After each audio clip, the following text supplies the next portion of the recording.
porque no final das contas temos aí o fechamento do mercado, esse Ibovespa que vem repetindo, só que com um pouquinho de antecedência, né? Aí essa virada do mercado aí para queda do Ibovespa, que ontem, né, Rafa? Ontem caiu já no finalzinho do dia, né? Já nos últimos minutos ali. Deu uma lateralizada. Nos últimos minutos ali do 45 tempo. Hoje já veio cair agora já, de antecipado no final das contas, né? Exatamente. Então deixa eu atualizar. Eu vou atualizar aqui para vocês, mas deixa eu só passar para quem que a gente vai ter hoje aqui. A gente vai bater um papo ali. Claro, vamos trazer todas as últimas notícias aqui da tarde para vocês. Vamos repercutir todos os movimentos, né, da Bolsa, tanto da Bolsa aqui do Brasil, como do mundo inteiro. E aí a gente vai, né, o TP vai me acompanhar para poder conseguir passar a abertura para vocês. O Cabral nesse momento, né? Débora, Se eu conseguir ter, mas eu não estou conseguindo ter, garrafa, inclusive, né? Ali na nossa porta. Não tenho abertura junto comigo. Infelizmente, né? não tem como eu virar a câmera aqui e mostrar pro pessoal. Não TP, tenho. por favor, pode ir passando aqui pra gente, TP. por favor, que a gente já tá um pouquinho mais pra frente do programa. TP, vamos, TP. Isso, além disso, aqui mas vocês também vão acompanhar as principais notícias do dia. Movimentos das bolsas, além de um papo hoje. Aí, Enzo Mori, que é analista da MOG no Capital também. E o Fio Soares, que é chefe de análise de ações. Mas é que o Cabral saiu e ficou dançando ali. E aí a gente não consegue dar continuidade aqui na programação, mas é isso aí. Mas antes, deixa eu dar uma boa tarde para o pessoal do chat que está aqui comigo, inclusive, no final das contas. Sei que tem muita gente acompanhando a gente desde o início da nossa programação aqui na BMC, né? Muita gente aqui nos assistindo desde mais cedinho. A gente tem aqui, ó, o Germano, que está aqui falando com a gente. O Anderson está aqui batendo papo com o Germano, na verdade, né? Sim. MPK está dizendo que você pode rir, tá, Rafa? Não, porque eu tava vendo aqui, Débora, eu tava aqui, filme com você. Eu tava aqui, ó, show de bola aqui, entendeu? Centrado, entendeu? Calmo, tranquilo. Aí eu vejo um Cabral ali, parado ali no meio, fazendo assim, ó, toda hora assim, ó, subindo e descendo, subindo e descendo. Aí eu fiquei olhando aquilo ali e falei, cara, não é possível que o Cabral está fazendo isso, né? Se eu gravasse isso, seria o quê? A prova do meu adicional de insalubridade que eu pediria aí pro nosso RH. Então é isso. Com ele tudo é possível. Gisela tá aqui dizendo assim, Débora, nem comenta, deixa que Gisela, eu já nem, né, vou dando uma dissociada às vezes, assim, de vez em quando. Helder, muito obrigada pela sua presença e audiência de sempre, todos os dias aqui conosco. Corotinha também tá dizendo aqui, Cabral está parecendo o soldado Garcia do Zorro. O bigodudo, né? Esse bigodinho é o Pablo Escobar da Faria Lima, o Cabral. Esse bigodinho dele Cabral tá aqui, é o nosso Pablo Escobar. Bom, gente, muito obrigada pela audiência, a companhia de todos vocês. Vamos atualizar o pessoal aqui do mercado, né, Rafa? Hoje tá com o Cash 3 caindo forte, hein? Caindo bastante, 11,51. Cash 3 é muito assim, né? Quando sobe, sobe muito. Quando cai, cai bastante. O Ibovespa também caindo, viu, Rafa? A gente até começou, né, essa tarde aos 107 mil pontos. Mas aí não conseguimos sustentar, até batemos os 109 mil pontos hoje, mas agora está o Ibovespa caindo em 0,79% a 106.532 pontos. O dólar futuro também cai nesse momento, virou e está subindo, 0,22%. Não, o dólar só sobe, né? É que hoje de manhã caía, mas virou e está subindo. Até o final da manhã, realmente o dólar estava caindo, virou, sobe agora 5,71 de cotação. 0,22% de alta. Cash 3 está liderando essas quedas, como o Rafa já vinha falando aí. Aí, coladinho Cash 3 vem Local Web, aí a gente tem bancos digitais com BID11, Banco Pan e BID4 também caindo. Elétricas, que a gente tinha visto uma alta de elétricas ontem, hoje inverteu. Só Elet 6, Elet 3 em queda. Tem outros papéis aqui do setor de elétrica e é importante lembrar, né, Rafa? Lembra daquela audiência pública que está para poder acontecer em relação à desestatização da Eletrobras? Essa audiência está para poder acontecer amanhã, inclusive. Vai ser aberta e via internet, vai ser online. E aí, hoje os papéis da Eletrobras estão caindo. A gente também tem Via e outros papéis do setor de varejo caindo. A gente vai bater um papo aí com um dos nossos convidados sobre varejo. Magazine Luiza, inclusive, será um dos temas. Magalu caindo 4,30. Mais um dia de queda para Magazine Luiza, que não é a única do setor. Tem vários outros papéis aqui do setor de varejo também caindo. Nas altas, continua rapidinho aí, Rafa.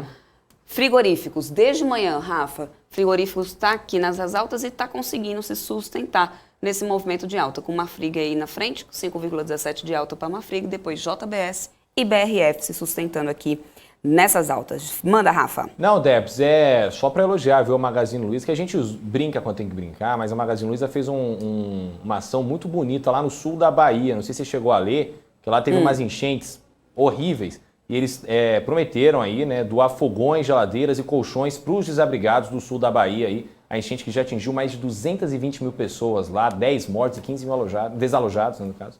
Então, parabéns aí para Magalu pela atitude. Exatamente aí, né, Débora? A gente tem que exaltar quando tem que exaltar também, né? A gente brinca com as ações aqui bastante. Peter Santana, Rui das Neves chegando por aqui, cumprimentando a gente, sempre estão aqui conosco. Obrigada. Ó, o Bruno Silva está dizendo assim, fim de ano chegou, B3 não vai entrar de recesso também, não? Bruno, B3 nunca tem um recesso assim prolongado de final de ano. Normalmente a B3 ela só para literalmente véspera e dia. Ou seja, no dia 24 e 25. 24 e 25 eu não tenho. Exato. E dia 31, Rafa? E 1. Tá? E volta no 3, não é? Porque o dia 1º, no final das contas, é no final de semana. Mas normalmente, dia 1º, quando cai em dia de semana, também não funciona, porque é um feriado aí, né, já nacional. Então não funciona, mas não existe um recesso assim prolongado, coisa parecida, não. Até porque o estrago ia ser enorme, né? E o câmbio funciona 24, o professor Cabral está dizendo aqui? 31, normal. 24, câmbio funciona normal e criptomoeda também. 24 horas por dia, todos os dias por semana. É verdade. E nessas dúvidas, tá, gente? Lá no próprio site da B3, ou se vocês derem uma googada aí, vocês colocarem calendário B3. No próprio site da B3, eles até divulgam com muita antecedência esses calendários aí de negociação. Na dúvida, tem o site da BMC, sabia? Lá vocês também conseguem acompanhar tudo isso, toda essa programação direitinho. É claro que nós estaremos aqui com vocês também passando isso tudo bonitinho, tá? Então, no dia 24 e 25, aqui não terá B3. Ô, Debs. Oi. Não sei se tem como aí, te dar uma olhada, mas levantaram aqui uma bola muito interessante. A gente não tirou o olho do IPO do Nubank, né? IPO do Nubank. Não tiramos o IPO do Nubank que ocorreu e aí a gente teve... E hoje está em queda, hein? Hoje tem queda de 12,3% aí. Obrigado pela lembrança aqui. O meu xará de sobrenome, né? O Anderson Mendes. Né? No BR está caindo 12,21%. No BR33, isso aqui no caso do BDR aqui do Nubank, a gente não consegue ter um gráfico completo ainda, é claro. Nesse momento cai no dia 12,21. Mas aí, se eu trazer aqui para um minutinho... Opa, olha eu passando aqui as abinhas. Fica tranquilo. A gente vai testando aqui a nossa coordenação motora. A gente está ficando cada dia melhor nisso, Rafa. Eu tenho fé que eu vou melhorar cada dia mais. Nesse último minutinho aqui, ó, segue mais... Opa, mais estável. Mas, ó, a gente consegue... Ó, realmente ainda vai numa queda agora mesmo assim, mesmo no último minuto. Ainda não tá tentando ver se recupera, mas ainda assim, é queda. Mas o Ibovespa também, né? Não tá lá essas coisas. Se bem que é BDR, né, gente? Não vai ter muito, mas é isso. Exatamente. Dia, queda, 12,21. Eu fui pro último minuto para ver se de repente poderia mostrar uma tendência de... Mas não, 12,39, 12,20 de queda. Não, o Debs, o pessoal pediu aqui para você colocar nos 5 minutos. Nos 5, você acha que vai mudar alguma... Acho que não, vai sei, dar na mesma. O pessoal pediu porque tem aqui. tão pouco tempo, é a mesma coisa, ó. Mas realmente uma queda acentuada hoje, né? No 0-0, vai dar no mesmo ali, ó. Mesma coisa como estava 1 minuto, não muda. Mudaria, eu acho que se a gente tivesse mais tempo mesmo de gráfico, eu acho que a gente conseguiria ver alguma mudança mais expressiva. Mas bom, enfim, né? Um IPO muito recente. Exato. Então a gente não consegue ter muito tempo, né, ainda de gráfico para analisar melhor. Mas realmente agora a gente tem uma queda de 12,39. Até porque ficou muito esticado no primeiro dia, né, o Débora? Exato. No IPO lá fora, ele chegou a ter uma alta muito acentuada. Então, também investidor desqualificado está dizendo assim, olha, hoje o exterior está me lascando. Até Microsoft está caindo bem. Até o Bill Gates está ficando pobre hoje. Pois é. Ó, se até o Bill, hein? Vamos lá. Até o grande Bill, hein? O Bill está preocupado com as ações, né? Está caindo. Ele está preocupado com o fim de mês. Tá difícil, né? Tá difícil. Mandaram, o Manuel Oliveira perguntando, quero aprender a investir em cripto? Amanhã, às 7h30 da noite, Crypto News, aqui na BMC News. Exato. Comigo. Fica tranquilo. Vamos começar nosso giro de notícia, Rafa? Eu e você vamos trazer as últimas notícias aí do dia. Começar falando sobre Itaúsa, que vai pagar uma JCP de 13 centavos por ação, além de bonificações de ações, né? O que vai ter direito a isso, Rafa? Débora, alerta JCP aí, din-din no bolso, né? Terão dinheiro aí ao provento acionistas na base da empresa em 14 de janeiro de 2022, sendo que o pagamento deverá ser feito até o dia 19 de abril. A holding comunicou ainda o aumento do capital social com bonificação de ações, ou seja, o capital social subiu para cerca de 51 milhões e meio de reais, com uma capitalização de reservas de quase 8 bilhões de reais e emissão de mais de 420 mil novas ações escriturais, sem valor nominal, que serão divididas em ordinárias e preferenciais. Essas novas ações serão atribuídas gratuitamente aos acionistas como bonificação, na proporção de 5 novas ações para cada 100 ações da mesma espécie que possuírem na posição até o dia 20 de dezembro. Débora, eu quase falhei de novo na dicção da primeira nota. Um beijo de novo para a Aline Quirilos. É o momento Aline Quirilos aqui. A gente precisa fazer um recorte depois disso, vou mandar para ela. Vou mandar para ela, me segue no Instagram, você acredita? Ela é um amor de pessoa, estou morrendo de saudade delas. Aliás, né, eu deveria puxar minhas próprias orelhas, porque eu tenho tudo bonitinho ali e não faço os aquecimentos que deveria, assumo mesmo. É mesmo? Mas vamos lá. Você não me passa isso, agora, né? Aí eu que me lasco aqui na primeira nota. Mas é porque cada um tem que ter o seu grupo de aquecimento Entendi. vocal. Não adianta, não é receita de bolo. Tudo bem, tá? fica tranquilo. Tá bom. Vamos agora para a boa notícia do dia, Rafa, porque a Petrobras anunciou, gente, a redução de 3% do preço da gasolina nas distribuidoras. No final dessa manhã saiu essa notícia. Essa redução do preço da gasolina nas refinarias passa a valer já a partir de amanhã, dia 15. E aí o litro da gasolina nas distribuidoras vai sair de R$ 3,19 para R$ 3,09. Mas até então, o diesel não teve o preço alterado. Lembrando que nos postos a gasolina fechou na semana passada com o preço médio de R$ 6,70, queda de 0,5% aí em relação à semana anterior.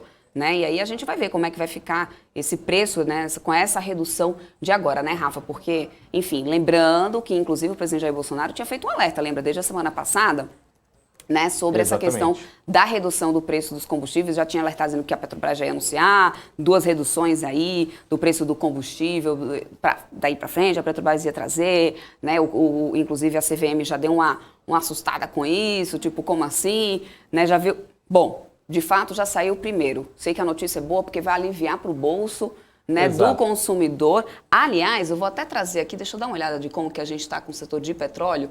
Até hoje, mais cedo, a gente tinha cotação em queda da commodity. Mas a Petrobras estava conseguindo segurar. Mas, porém, olha lá, ó, inclusive a gente teve aí, né, o Ibovespa virando. A gente sabe que commodity tem um peso muito significativo. O Petrobras aqui está caindo, ó, quase 1%, Petri 3 e Petri 4. Outros papéis do setor de petróleo, no final daí da manhã, já tinha virado realmente para queda. Prio ampliou um pouco mais a queda. Petri 3 e Petri 4 também caindo agora. É isso. Show de bola. Ô, Débora, o pessoal aqui mandando muita coisa aqui. Primeiro me elogiaram, então tenho que também trazer um elogio aqui. Falaram que eu dou um show no Crypto News, deixo todo mundo à vontade. Exatamente. Chega, sinta-se em casa, tira o sapato, sei lá, entendeu? Só não repara a bagunça que a gente vai falando de criptomoeda. O Anderson Mendes falando assim: Rafa, bom alertar sobre a ADR do Nubank lá fora, na Nise, que também está em queda. Isso é bom o pessoal perceber, porque no movimento dela lá fora reflete aqui e as agressões de compra também estão muito aquém. Exatamente. Deixa eu até trazer aqui, nesse momento, acho que não foi na Nise, foi na Nasdaq, não foi que ela abriu o Nubank, não foi? O Nubank, na Nise. Na Nise mesmo? Uhum. Desculpa, erro meu então. Eu achava que tinha sido em Nasdaq. Mas enfim, não, foi na Nise mesmo isso, com o código NU, exato, né, inclusive. E aí... E aí, eu só não estou achando a cotação nesse momento, Débora. Você tem aí? Ó, achei aqui. Pera, achou? Ela está caindo 9,82% lá, aos 9 dólares. 9 dólares e 74 centavos lá fora. Então, realmente está tendo uma queda muito acentuada aí de Nubank.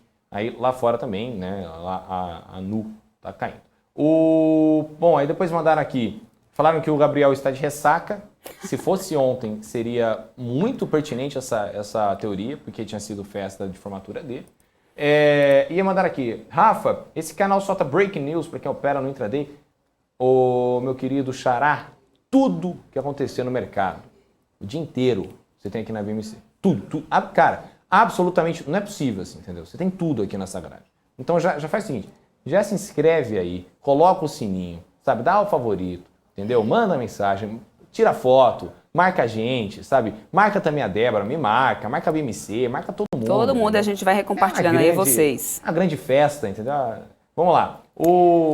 Vamos falar sobre a ata do Copom? Isso que eu ia lembrar agora, Débora. A ata do Copom, né, que mostrou que o Banco Central avaliou aí um ajuste maior do que 1,5 ponto percentual na Selic no cenário de juro alto por mais tempo, né, Rafa? Atualiza isso melhor isso pra gente, porque era uma expectativa muito grande que já tinha aí para essa ata ser divulgada, né? Exatamente, Débora. O Banco Central reafirmou que levará os juros a território que promova não apenas desinflação, mas também uma ancoragem nas expectativas em torno das metas e, novamente, chegou a fazer comparações entre cenários envolvendo ritmo de ajustes mais fortes e quadros em que a taxa de juros permanece elevada por período mais longo, conforme a ata do Comitê de Política Monetária, o Copom, que foi publicada nesta terça-feira. Citando desenvolvimentos em âmbito fiscal, o Copom disse que, levando em conta o viés altista para as projeções de inflação do seu cenário básico, o ciclo de aperto monetário deverá ser mais contracionista do que o utilizado no cenário base por todo o horizonte relevante. O texto do colegiado do Banco Central manteve o tom, considerado duro no comunicado divulgado após a reunião do Copom na semana passada, apesar de reconhecer que números recentes de atividade vieram abaixo do esperado. Na ata, o BC classificou a inflação como elevada e com alta disseminação entre vários componentes e ressaltou que as leituras recentes de preços vieram acima do esperado. Mesmo avaliando cenários de aperto mais agressivos na política monetária, a autoridade monetária apontou que o ritmo de ajuste de 1,5 ponto percentual, neste momento, é adequado para atingir um patamar suficientemente contracionista e garantir a convergência da inflação ao longo do horizonte relevante e consolidar a ancoragem das expectativas de prazos mais longos. Na última quarta-feira, o Banco Central aumentou a taxa básica de juros em 1,5 ponto percentual ao patamar de 9,25% ao ano e indicou que deverá repetir essa dose na próxima reunião do colegiado, que será em fevereiro do ano que vem, buscando avançar significativamente em território contracionista ao dar sequência ao agressivo ciclo de aperto monetário para domar a inflação. As avaliações foram repetidas, então, na ata do Copom divulgada nesta terça. Na ata, afirma, abre aspas, o Copom considera que, diante do aumento de suas projeções e do risco de desancoragem das expectativas para prazos mais longos, é apropriado que o ciclo de aperto monetário avance significativamente em território nacional contracionista, fecha aspas, disse o colegiado na ata. Eles também afirmaram, abre aspas, o comitê irá perseverar em sua estratégia até que se consolide não apenas o processo de desinflação, como também a ancoragem das expectativas em torno de suas metas, fecha aspas, aí, ressaltando que os próximos passos do comitê poderão ser ajustados e dependerão da evolução da atividade, do balanço de riscos e das expectativas para a inflação, Débora. É isso aí, a gente sabia que tinha uma repercussão muito grande aí em cima dessa ata do Copom. Então, a gente sabe que deve se manter aí por um período maior. Vamos aguardar, né? Tem alguns analistas que estão dividindo muita opinião do mercado, né, Rafa? Porque tem alguns analistas que acreditam... lembrando que a próxima reunião do Copom é só em fevereiro. Daqui para lá ainda tem muita coisa, né, que vai acontecer. Né? Então, será que alguma coisa muda? O cenário não muda? Né? Manter realmente aí essa... Não seria aguardar, deixar um pouco mais flexível para poder ver o que pode acontecer daqui para lá? Enfim, esperemos para ver, então. Bom, agora vamos falar um pouquinho do governo que está aguardando a decisão do STF para poder publicar nova portaria sobre entrada de viajantes aqui no Brasil. De acordo com o ministro da Justiça, o Anderson Torres, o governo só vai mesmo editar essa nova portaria com as regras para a entrada no Brasil após essa análise do STF em relação ao recurso contra a decisão que obrigou a exigência de comprovação de vacinação. O governo tem duas versões prontas e aguarda a decisão da Corte para poder publicar o novo documento. Só que a data ainda não foi definida. Ontem a AGU questionou o STF se a decisão do ministro Luiz Roberto Barroso vale a pena para estrangeiros ou se deve ser aplicada também para brasileiros que moram no Brasil e retornam de viagem ao exterior. De qualquer forma, está então aí esperando, né, a decisão para poder ver o que vai ser determinado. Vai ter, então, o passaporte da vacina ou não vai? Seguimos acompanhando. E agora a gente vai falar de política, porque, por causa da PEC dos precatórios, o governo decidiu prorrogar, Rafa, aquele prazo lá para empenho de emendas parlamentares até o dia 31 de dezembro. Haja manobra, hein? E assim a política segue fazendo o jogo dela, Débora. Para isso, o governo publicou uma edição extra no Diário Oficial da União hoje para prorrogar esse prazo de empenho das emendas parlamentares do dia 10 para o dia 31 de dezembro. O prazo vencido estava impedindo a execução dos novos programas. Com isso, o Executivo espera acalmar a base aliada para aprovar a PEC dos precatórios. Só lembrando que os deputados estavam ameaçando retaliar o Planalto na votação da PEC como forma de pressionar pela liberação de dinheiro para suas bases eleitorais. Ô, Débora, eu não aguento mais. Eu já falei, né? Eu já falei. Não aguento mais. Mas fala mais. Tem mais notícia de PEC. Vamos lá. PEC. Tem mais. Tem mais. Tem mais PEC. Vamos lá, então. Vamos para a PEC, então, aí. Manda lá. Falando sobre a PEC, Rafa, o acordo fechado por líderes da Câmara para poder retirar, né, a data de vigência do limite de pagamento dos precatórios antecipado pelos senadores em 10 anos tem a intenção de acelerar a promulgação da PEC, que não precisaria, então, voltar para o Senado. E isso é o que pode estar dando aí uma acelerada no negócio. Uma emenda supressiva vai retirar essa data do texto, que deve ir para votação essa tarde pelos deputados. Mas o subteto para os precatórios será mantido, garantindo, junto com o dispositivo que mudou o cálculo do teto, espaço total de cerca de 106 bilhões de reais no orçamento de 2022. Outra mudança feita pelo Senado, que deve ser suprimida hoje pela Câmara, é a que garante o pagamento da maior parte dos precatórios do antigo Fundef para os estados antes do período eleitoral. Com o acordo, a Câmara, então, poderá votar a PEC em 2 turnos ainda hoje, com o texto seguindo direto para promulgação. Ou seja, segue a saga. Segue a saga, né? Segue o jogo segue aí. O jogo. Bola pro mato. A gente segue acompanhando. A gente segue acompanhando. É isso aí. Vamos agora para as notícias internacionais, porque as ações aí da Apple atingiram recordes históricos e a empresa pode chegar a uma capitalização de mercado de 3 trilhões de dólares.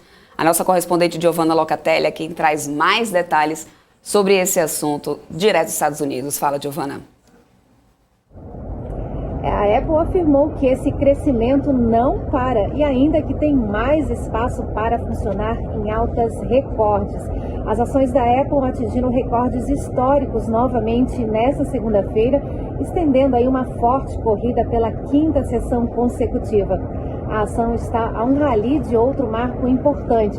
Se as ações ganharem apenas 2% e forem negociadas a 182,86 por ação, isso vai dar à empresa uma capitalização de mercado de 3 trilhões de dólares, a maior ação S&P de longe, segundo os especialistas. Os analistas dizem ainda que esse cenário se deve a 2 fatores. A Apple é a única empresa entre os mega cap funds que está produzindo 2 projetos radicalmente novos, como o Apple Care e o produto de realidade aumentada virtual que deve ser lançado no próximo ano. Então a gente, claro, acompanha essa movimentação toda. É isso aí. Vamos lá. A Apple, né, segue então aí super valorizada. Aqui no Brasil a gente sai com o Ibovespa em queda. E aqui na BMC a gente vai cumprimentar o pessoal que está aqui no chat, porque no final das contas... eu falei, eu vou deixar a Débora tentar seguir o raciocínio dela. Eu quero ver onde é que ela vai chegar nisso aí. A Apple em alta... Aqui o Ibovespa segue em queda e a gente aqui na BMC vai cumprimentar o nosso telespectador, que é o que realmente importa nessa bagaça toda. O Moisés está aqui dizendo que a PEC irrita até o palhaço. Quem imita o palhaço? Irrita até, eu acredito que ele está querendo dizer que até o Bozo, né? Não sei se é isso mesmo que eu estou querendo entender. Entendi. Pois é. A Câmara iniciou hoje, Débora, ordem do dia com análise aí de destaques ao marco regulatório das ferrovias. E a PEC dos precatórios também está na pauta, hein? Então começou agora há pouco, às 4h10 no horário de Brasília. E o Banco BMG fechou uma parceria com a Le Biscuit, não sei como é que fala, eu não manjo de francês, para oferecer soluções financeiras aí para mais de 50 lojas da rede. Aí. E além disso, o banco será responsável pela oferta e administração do cartão de crédito, que é exclusivo para clientes aí da varejista, então eles soltaram agora há pouco. Tem pesquisa também eleitoral, você interessa, o Debs? Bom, né? Bom, é pesquisa da Modal Mais. Pesquisa da Modal Mais aí com a Futura, mostrando um cenário ainda muito polarizado. Né? O ex-presidente Lula com 33,2% da intenção de voto, Bolsonaro com 29,3% e Moro com 4,2% na pesquisa espontânea, ou seja, aquela que você chega e fala quem é que você vai votar ano que vem. Ponto, acabou. Direto e reto. Né? Nos cenários estimulados, a maior participação foi de Moro, aí com 12,3% na pesquisa e vai lembrar, né? Isso foi uma queda porque Moro chegou a ter 16,3% em novembro, né? Nos cenários estimulados aí. E a queda de Moro acontece por uma redução na sua exposição, mas o resultado não é ruim, de acordo com a Futura Inteligência, que foi quem fez a pesquisa. A Modal Mais também fala que no eventual segundo turno, Moro está tecnicamente empatado com Bolsonaro. Moro teria 39,7%, enquanto Bolsonaro teria 35,4%. No eventual segundo turno com Lula, Moro perde para Lula, com Lula tendo 48,9% dos votos e Moro tendo 30,5% dos votos. No segundo turno contra Bolsonaro, entre Lula e Bolsonaro, Lula teria 50,8% dos votos no segundo turno e Bolsonaro 37% certinho, né, cravado aí no segundo turno. A rejeição já dos candidatos. Rejeição de Bolsonaro subiu de 47,4% para 49,5%. A de Lula caiu de 39,9% para 37,2% e a de Moro subiu de 19,7% para 20,3%. Aí os dados da pesquisa, então, na Modal Mais com a Futura, que saiu agora há pouco. Débora, é sempre bom a gente ir acompanhando, né? Porque daqui a um ano, né? Que eleição. Daqui, né? Tem uma contagem regressiva já para essa eleição isso. aí, né? Então o mercado vai estar de olho em tudo, né? Que for falar dessa de política, né? De Brasília, enfim. Então, isso aí. Esse cenário bastante polarizado. Né? Vamos agora bater um papo com o Phil Soares? Manda bala. Ele que é chefe de análise de ações lá da Aurama, já está aqui com a gente. Quero dar boa tarde aqui para o Phil, para poder a gente começar esse nosso papo aqui. Muito obrigada pela tua companhia, obrigado por estar aqui com a gente, Phil. Uma ótima tarde para você. Olá, tudo bem? Boa tarde. Tudo aí. Ótimo. Sempre um prazer estar aqui com vocês. Beleza. Phil, vamos lá começar falar um pouco sobre esse setor de logística, né? Principalmente falar um pouco sobre a Simpar, agora que eles anunciaram essas duas grandes aquisições nos últimos dias. Eu queria saber o que você tem achado aí, né, da companhia ter agregado ainda mais, né, ter feito ainda mais essas duas últimas aquisições. O que você acha que ela pode agregar ainda mais de valor depois dessas últimas duas aquisições que ela fez? Como que você tem analisado isso? Bem, foram duas aquisições por subsidiários diferentes, né? A Simpar é uma holding, então a primeira delas, que foi semana passada, foi uma aquisição pela Vamos, né? Que inaugura, né? Ou pelo menos consolida a participação no segmento de máquinas industriais, né? Foi uma compra de uma empresa de empilhadeiras. Então, a Vamos é um dos drivers de crescimento bem fortes aí da empresa, né? Que é a unidade que aluga caminhões e agora alugando outros tipos de maquinário pesado. E essa semana a gente teve o anúncio da compra da Sagamar, que é uma concessionária ali com a localização mais do Nordeste, né, pela Original, que é um braço da Simpar que não é aberto em bolsa, né? Então lembrando que a Simpar tem 3 braços abertos em bolsa, que são a Movida, a Vamos e a JSL Logística, e tem alguns outros braços aí que não são abertos em bolsa, como a Original, que é o braço de concessionária de veículos, tem a BBC Leasing, que é o braço de financeira, que recentemente trocou de CEO, eles chamaram o Paulo Caffarelli, que é o ex-presidente aí da Cielo, ex-presidente do BB, que é um executivo super respeitado, e esse é um dos highlights dessa compra da Sagamar, né, que eles conseguiram atrair o Alessandro Soldi, que é o atual CEO da Sagamar e o dono, né, o criador, para ser o CEO da Original.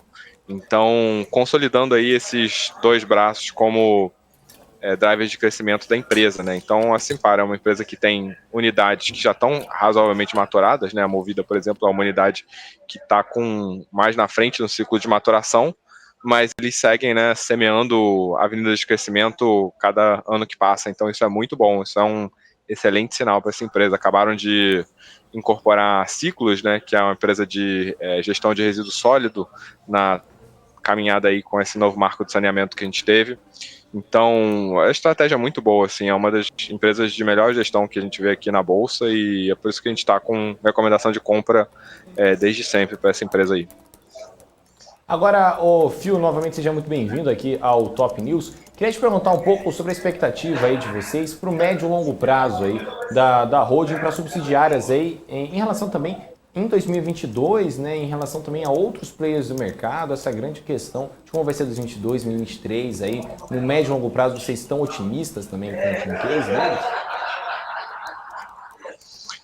Vamos lá, falando de outros players do mercado, a Simpar é uma holding, né? Então, quando eu falo de JSL, é a subsidiária que faz logística, aí outros players do mercado seriam Tegma, que eles inclusive tentaram comprar, mas a Tegma resolveu não aceitar a proposta. Seria a Sequoia, que é a empresa de e-commerce, né? Com a logística aí focada no e-commerce. Dependendo da subsidiária, a gente tem outros pares, né? Mas indo para esse segmento de logística aí, a JSL é uma empresa que está avaliada em 2 bi de real. E os competidores, né, especificamente a Sequoia, sofreu muito nesses últimos 4, 5 meses com a derrocada do e-commerce, né? A gente teve uma queda muito forte nas empresas de varejo aí nos últimos meses, e o preço dessa empresa aí foi na lama também, mas ainda assim, tá, em comparação com o que a Sequoia faz de lucro, enfim, de receita, o tamanho da empresa, tá valendo muito mais a pena comprar a JSL, né? Uma empresa que dá muito mais resultado em relação ao valor de mercado e tem uma estratégia muito mais afinadinha, assim, uma estratégia de diversificação, né? Porque aí, quando você é muito concentrado, acontece isso. Você acaba sendo refém do mercado que você atende, que é a mesma coisa que a gente tem na Tegma. A Tegma é uma empresa que faz exclusivamente transporte de automóveis, né? Então é uma operadora de cegonhas. É um mercado super oligopolizado, é um mercado interessante, mas é um mercado limitado. Então a Tegma fica sem lugar para crescer. A gente, pessoalmente, aqui achava muito interessante que a aquisição da Tegma pela JSL tivesse acontecido. Infelizmente, a gestão da Tegma declinou, mas teria sido um movimento bastante bom, bastante interessante aí para as duas, na minha opinião. Maravilha. Vamos também falar um pouquinho sobre os cases aí de Sequoia e de Tegma, né, para poder a gente entender um pouco das diferenças primordiais entre essas companhias. Eu queria entender um pouco sobre os gatilhos, né, que podem, de repente, tocar nesse setor de logística, e mais no curto e médio prazo, nesse caso, né, levando em consideração essas duas companhias, na tua opinião. Bem, vamos lá. A Teg são empresas muito diferentes, né? A Tegma as duas são de logística, né, mas a Tegma é uma empresa de cegonha que já é muito estabelecida, assim, muito tradicional do mercado.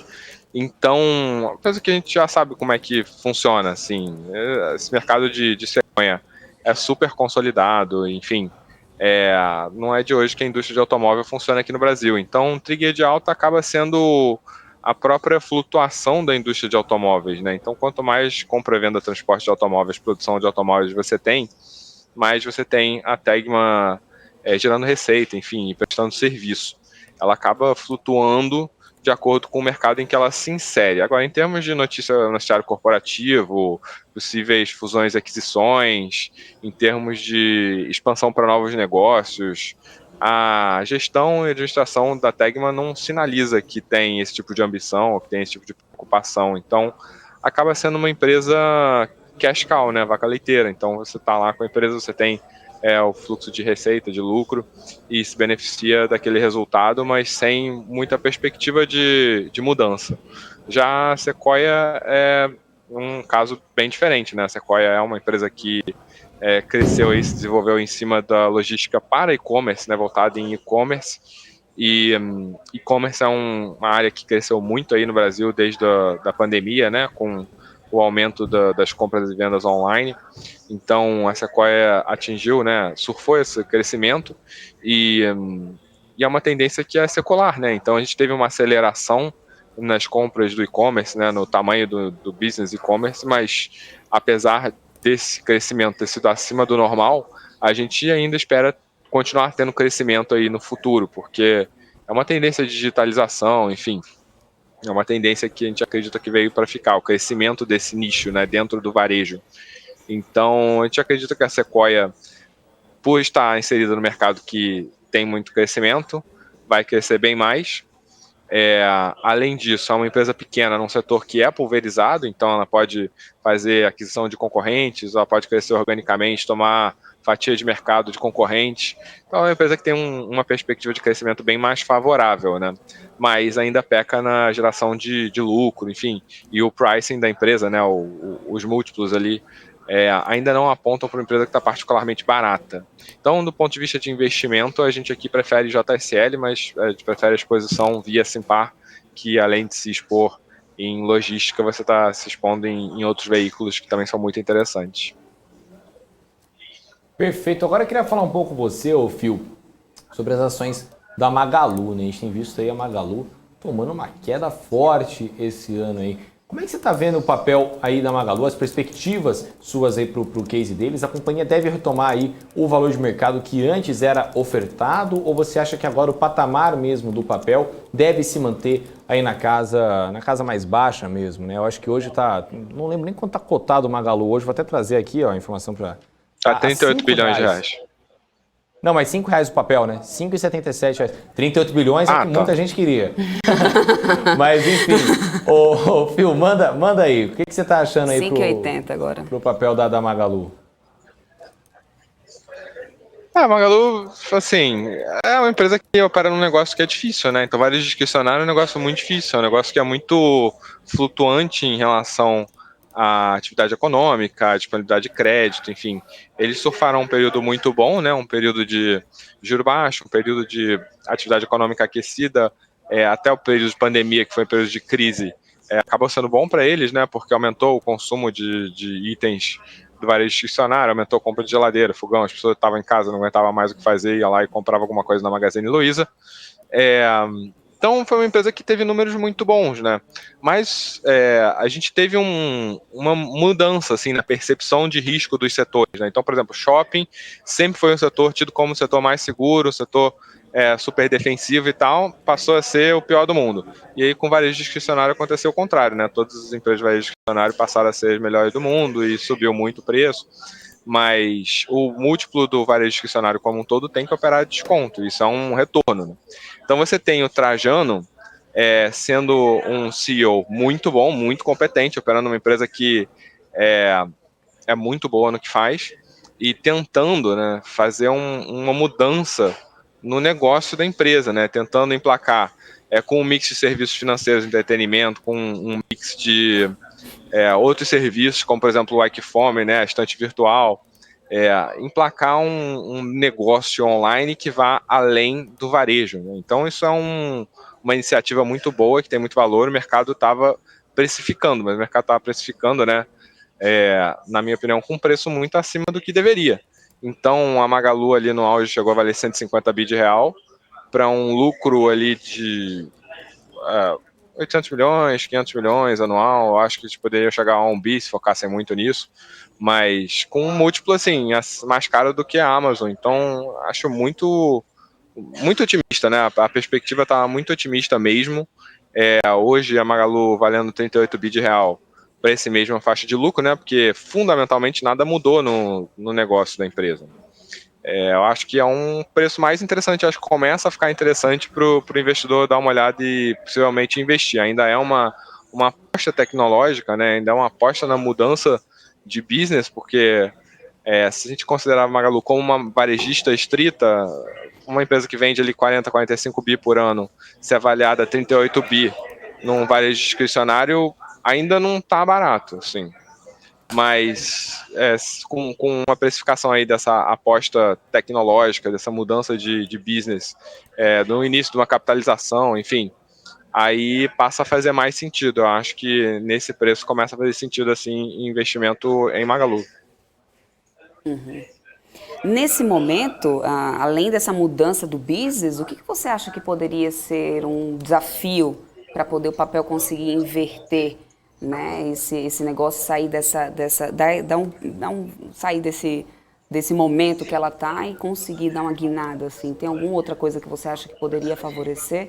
A mudança de business eu acho que seria o mais óbvio mesmo, então, né? Ou não? Teria alguma outra coisa que você acha que, olha, isso aqui está batendo errado? Assim, a empresa vem fazendo vários M&As. Você acha que esse é o caminho, focar ainda nisso? Sim, mas assim, a gente está falando de mundo corporativo, tá? As coisas acontecem em anos, assim. O Frajano é um cara muito bom, muito competente, né? Na minha opinião, pelo menos. E ele tem feito isso de uma forma bem parcimoniosa em termos de capital. Ele não compra coisa cara, ele tem uma estratégia assim de comprar várias coisas, tudo muito baratinho, tentar integrar ali no ecossistema dele. Eu acho super inteligente. Então essa mudança de business é um negócio que não é de hoje, ele já está com isso aí desde há anos atrás, que está desenhando essa estratégia, fazendo aquisições, desenvolvendo produtos nessa direção. Então, assim, para mudar no curtíssimo prazo, é mais uma questão de perspectiva macro do que uma questão de negócio da Magazine Luiza, assim, porque a Magalu de hoje é a mesma Magalu do ano passado, que vai ser a mesma Magalu do ano que vem, assim, ela já não vai fazendo aquela mudança, né, de negócio para tentar fazer essa transição aí, mas não é de um ano para o outro que vai virar a chave e, nossa, agora vai ser uma coisa completamente diferente. Mas, por exemplo, a gente teve agora no call da Lojas Americanas, né, um executivo da Lojas Americanas se recusando a responder a pergunta do analista lá sobre como é que tinha sido o desempenho da Black Friday, e aí o mercado reagiu, o preço das ações varejistas caiu, então, assim, se é o desempenho de uma Black Friday que vai fazer o preço, assim, no curtíssimo prazo flutuar, qualquer coisa pode acontecer. Amanhã pode vir uma notícia que o desemprego foi melhor, ou a atividade econômica foi pior, a PNAD veio do jeito X, enfim. É flutuação de curto prazo, assim, é muito difícil de prever esse tipo de coisa. Agora, é claro que a curva de juros é um negócio que tem tido uma influência muito acima, né, de qualquer notícia de curto prazo, e assim, uma continuação desse movimento de assentar a curva seria favorável para todas as empresas aí que tenham um viés tecnológico, um viés de mais crescimento e menos lucratividade corrente, né? E seria bom para a Magalu, né? Também, consequentemente. Só aí é uma repercussão que eu queria trazer para você de um zum que tem se corrido também do mercado sobre essa questão do cenário político também poder estar interferindo nessa questão da valorização de Magazine Luiza. Não sei se você conseguiu aí pegar algumas falas em relação a isso. Você concorda que isso pode ter tido algum peso em relação ao papel? Porque, assim, é claro que varejo é um setor que tem sido bastante impactado, não é só Magazine Luiza, mas Magazine Luiza em dias, por exemplo, nessa semana a gente conseguiu ver, ou na semana passada, se não me engano, um cenário que todos os papéis do setor conseguiam ali, né, sair numa valorização, e Magazine Luiza apanhando bastante. Você acha que o fato de ter algum apoio, tipo de apoio ou não, né, mas ter algum cenário político, talvez envolvido ou não, isso pode pesar de alguma forma no papel? Você acredita nisso ou não? Eu acho que não, tá? Eu acho que precificação de mercado não passa por esse tipo de análise de viés, assim, até porque essa questão eleitoreira ainda não está sendo levada a sério pelos agentes, assim. Está muito cedo na corrida, enfim, tem tido muita notícia, muita pesquisa apontando que o candidato X, candidato Y está liderando, e assim, a Luísa Trajano tem, ou pelo menos até onde a mídia divulga, né, tem uma associação partidária aí, mas eu acredito que não seja isso que esteja mexendo as ações desse papel especificamente, e nem do mercado como um todo, tá? Eu acho que as pesquisas nessa altura do campeonato não estão sendo levadas a sério ainda, e acho super razoável e natural isso. Perfeito, então. Debs, posso? Por favor. Tranquilo, show de bola, vamos que vamos. Fio, queria te perguntar um pouco também, não só sobre o Magalu, como o setor de varejo como um todo, né? A gente está vendo aí um setor que esse ano tomou realmente aí muita queda, né? Um setor que realmente foi um ano muito difícil, né? Tudo no vermelhinho aqui, olha só. Isso, vamos até dar uma olhada no setor de varejo antes, Debs, aí, ó. Tem... Tudo caindo bastante. Lojas Marisa caindo mais 6%, Via 6,59%, Grupo Soma, Lojas Renner mais de 4%, quase 4,5%, Pets 4,34%, Magazine Luiza 4,3%, Guararapes também caindo bastante aqui, 3,68%, Vivara que está caindo bastante, agora Vivara caiu 4,15%, C&A 3,71%, Lame 4, 2,55%, Amer 3, 1,84%, Natura 1,37%, Allied 0,69%, ou seja, tudo caindo bastante. Todo mundo caindo. Então, Fio, queria te perguntar um pouco sobre em relação ao que você acha que fez o setor de varejo despencar tanto esse ano, né, tomar esse baque tão grande, e também como é que você está vendo para o ano de 2022, né? É um ano, por exemplo, de retomada, aí vai ressurgir das cinzas, igual a Fênix, aí setor de varejo 2022, ou vai realmente ser outro ano difícil que vai ficar naquele vai não vai toda hora aí para o investidor? O que você está vendo aí sobre o assunto? Sim, é uma conversa que vai além do varejo isso, né? A gente teve esse aumento aí na taxa dos juros por causa da reação de uma inflação que veio acima do esperado, né? Pelo Bacen, pelos agentes. E a precificação de uma ação, né? leva em consideração a taxa de juros. Você está fazendo aí uma conta que é muito parecida com a conta da renda fixa, né? Um desconto de fluxo de caixa no futuro. Quanto mais no futuro esse fluxo de caixa está, mais ele é descontado. Então, quando a gente tem uma taxa de juros muito baixa, esse desconto é muito baixo e, consequentemente, o preço das ações fica mais alto. Quando você tem uma empresa que tem uma sensibilidade muito alta a nível de atividade econômica, esse efeito é maior, porque o fluxo de caixa que você está falando lá na frente também é alterado, né? Então, vai cair o PIB 1%. Uma empresa do tipo uma Light da vida quase não vai ter uma mudança na lucratividade dada a queda no PIB, mas uma Magalu, uma Via da vida vão ter uma mudança maior, né? Então, é claro que o mercado é uma máquina de fazer uma extrapolação da situação corrente, né? Então, quando você tem uma situação ruim, a conta que o mercado faz é de que essa situação ruim vai perdurar para a vida inteira, que não é a realidade, e nem assim também é nas coisas boas, né? Mas o setor de varejo é um setor que é mais exposto à atividade econômica, né? Especialmente o setor de varejo discricionário, mas os outros setores também foram bastante afetados, né? Então, se a gente falar dos últimos 3 meses, você tem aí uma Pets caindo 27%, você tem o setor de vestuário aí acumulando queda de 20%, 30%, você tem restaurantes acumulando queda de 20%, 30%. Então, foi um movimento muito generalizado, né? Não dá para falar que é uma questão específica do varejo. Agora, se falar de varejo discricionário, né, Magalu, Via, Lojas Americanas, aí sim, porque realmente o negócio é bem mais volátil. Então, a perspectiva é essa. Inclusive, agora até falando do Magazine Luiza de novo, eu lembrei que uma das coisas que eles estavam apostando até ultimamente, uma das companhias, né, que eles entraram, foi um de jogos, né? E jogo tem sido uma coisa que, aliás, ultimamente tem crescido bastante, né? Jogo eletrônico, videogame, né? Eu estava vendo aqui o pessoal comentando aqui no chat sobre essa questão de tecnologia, o Corotinha está dizendo assim, quem manda em tudo é o Frederico Trajano, ele manja muito de tecnologia. E realmente, era mais ou menos aqui o que o Phil estava falando sobre essa questão da mudança de negócio aí, apostar na tecnologia, que esse pode ser o caminho, né, Phil? Eles compraram o Jovem Nerd, né, que é um portal de comunicação e focado em jogos de videogame, mas eu acho que a aquisição mais relevante que eles fizeram esse ano, né, e acho que até a vida inteira, foi a da Kabum, né? Eles pagaram um valor alto aí, uma empresa que já estava razoavelmente consolidada, é uma varejista de eletroeletrônicos, bem focada em jogo de videogame mesmo, computador e tal. Então, focando nesse nicho aí, que é um nicho que tem ticket alto, né, um volume baixo, então volume que eu digo, o volume do pacote mesmo, né, do produto, então são produtos fáceis de transportar, então é um negócio, é um nicho do varejo que parece interessante, sim. Tá. Agora o Bruno Silva está trazendo um questionamento aí relacionado ao que você falou agora, continua cara comparada a quê? Continua cara. Primeiro que eu não falei continuar cara, né? Eu falei que agora já tá passando a ter uma cara de que vale a pena entrar. O povo tava brigando aqui no chat. O L Júnior perguntou e falou: o que acontece? Toda vez que a gente fala de Magalu, o pessoal começa a brigar.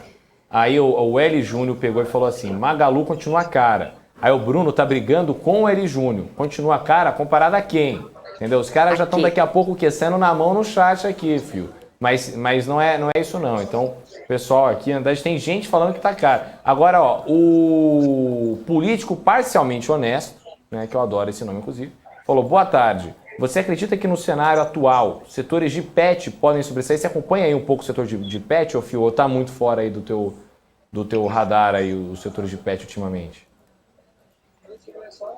Não, o setor de pet é a Pets, né? Setor de pet aberto em bolsa, só tem mesmo a Pets aí no caso. E eu acompanho sim, a gente tem na nossa carteira recomendada. A Pets é uma empresa assim, a gente gosta muito do nicho, né? O nicho é muito defensivo, assim, é um nicho que você tem pouca variação do gasto, né, em relação à atividade econômica, enfim, é um nicho bem estável.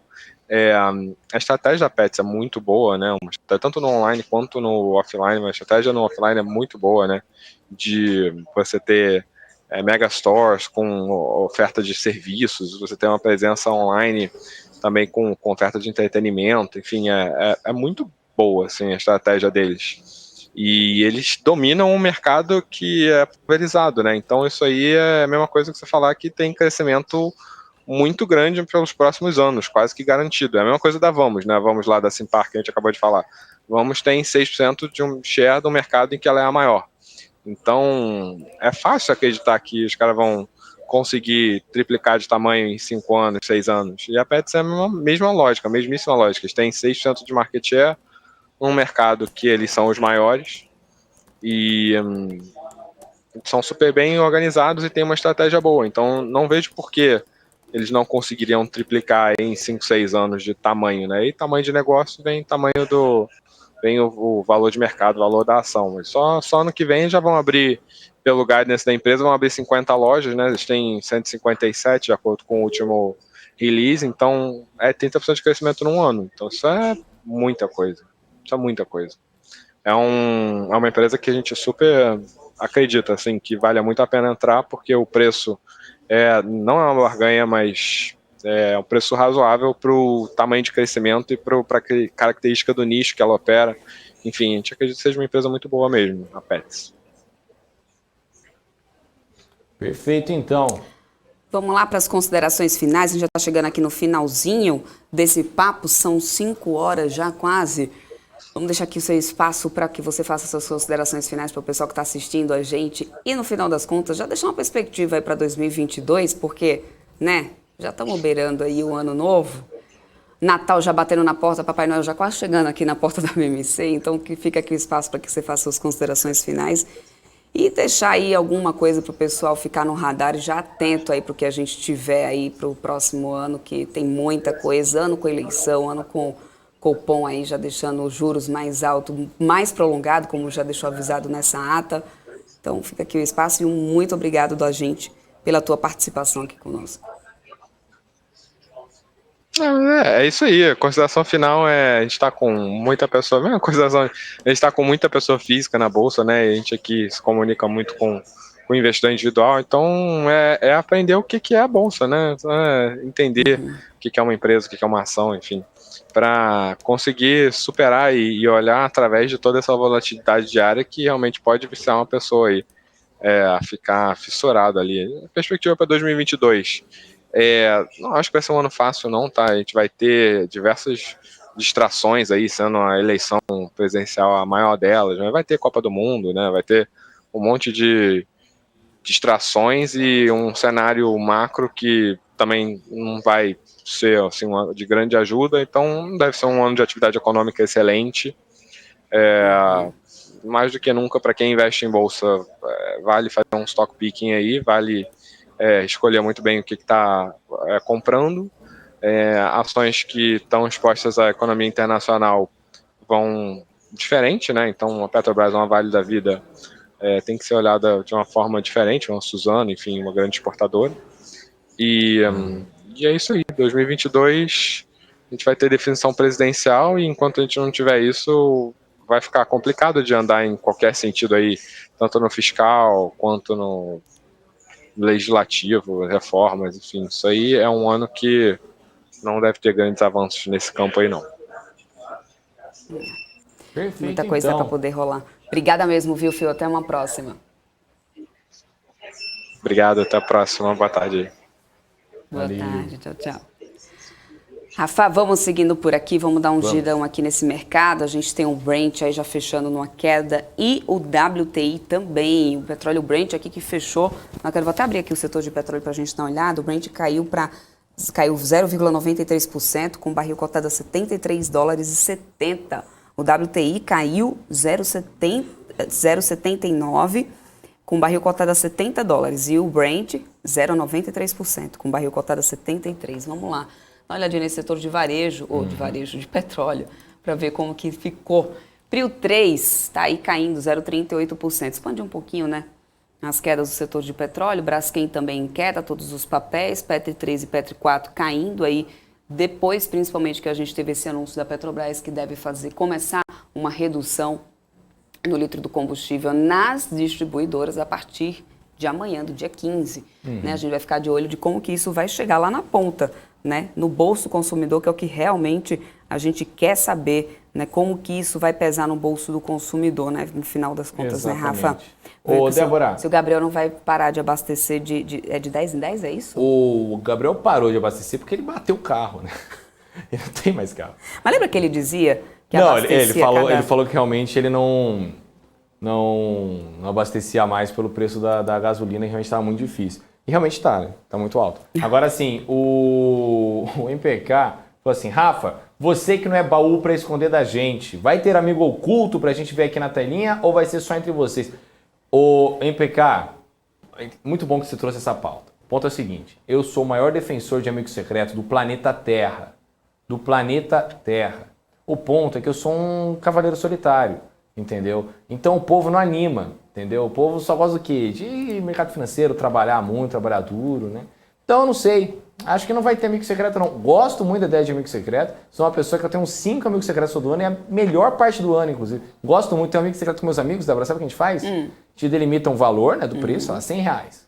E camisa de futebol, só camisa de futebol. Então comprei, já tem camisa do time de Goiás, camisa do Madureira, camisa... Então assim, é isso, né? Mas aqui na BMC, pelo que eu saiba, não vamos ter amigo secreto até agora, né? Inclusive, eu dar um beijo para Ananda Vasconcelos, inclusive, que eu queria fazer amigo secreto e ela foi contra na hora que eu fui falar pro time do Portal, por exemplo, e ela falou que não queria. Né? Então é isso. Débora, você gosta de amigo secreto? Ela deve ter traumas de não ter ganho bons presentes de amigo secreto, não teve dela muita sorte. Não sei se é isso. Eu também nunca tive muita sorte aí em amigo secreto, porque eu sempre me esforcei bastante. Nunca fui de ter tanta sorte assim, amigo secreto, não. A gente podia fazer com ações, criptomoeda, imagina que legal. Nossa, ia ser muito, muito bom. Aí você vai dar Magalu e vai querer receber Vou assim... dar Magalu, vou receber um Bitcoin. Alô, Alangane, hein? Alangane tem cara de você não quer nada. Né? Marco Saravalho? Olha só, senhor Rafael.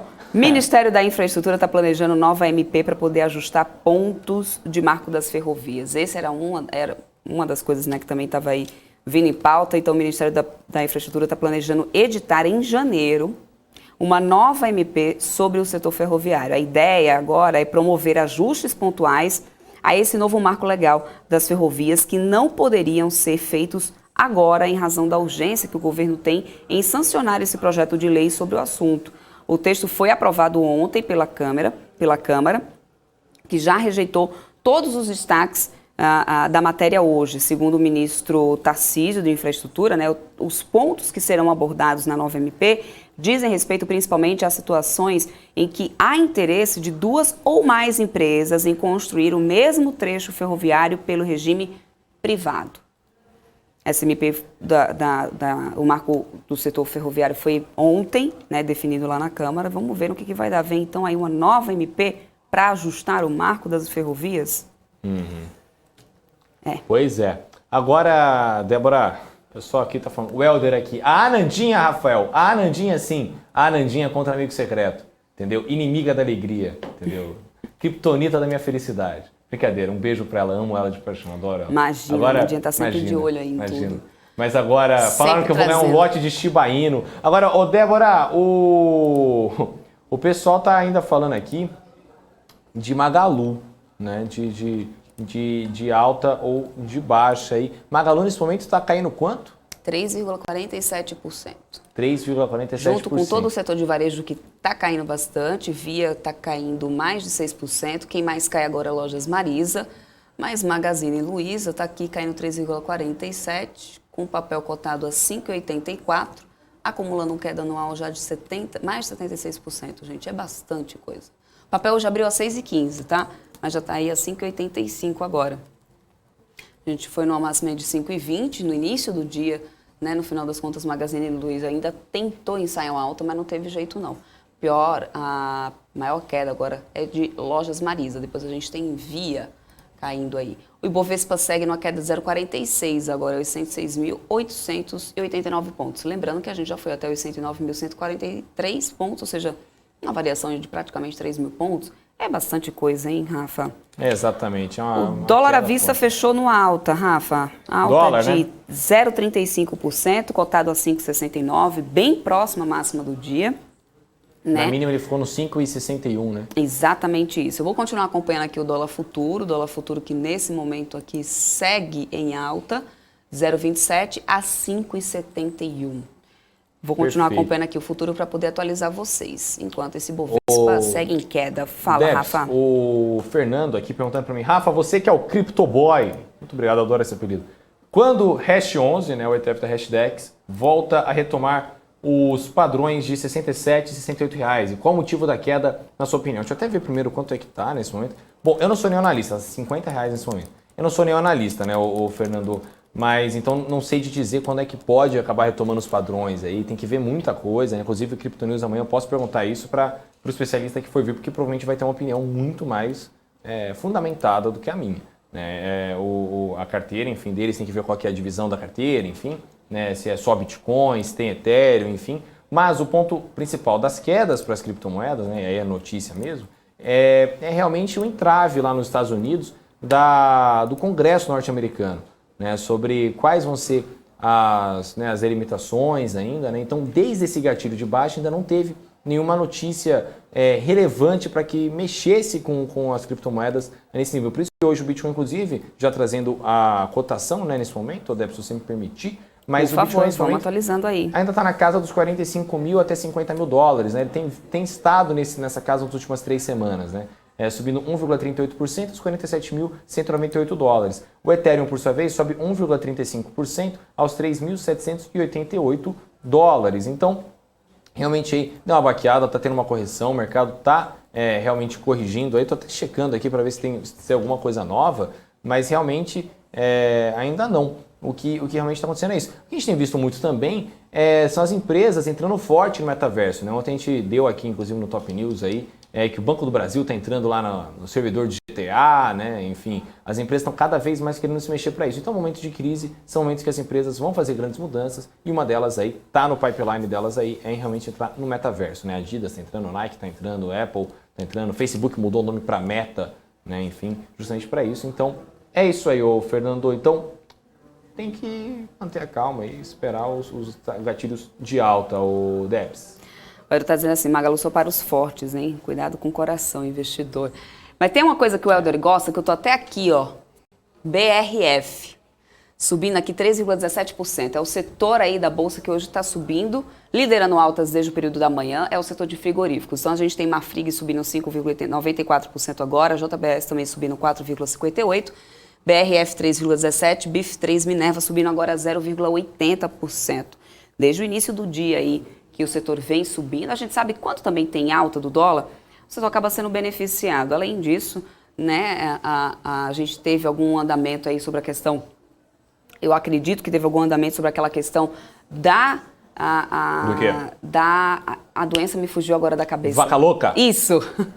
É porque esses dias eu falei, ao invés de falar vaca louca... Sou carne louca. Eu falei carne louca. O pessoal falou aqui que eu tava com fome no chat. Ontem foi o dia. Não tá todo errado, não. Dos não tá erros todo errado, do Top não. News. Eu errei. Mas tudo bem, mas era vaca louca. Eu falei, tá? Tudo bem. Transamento da fechação. Foi.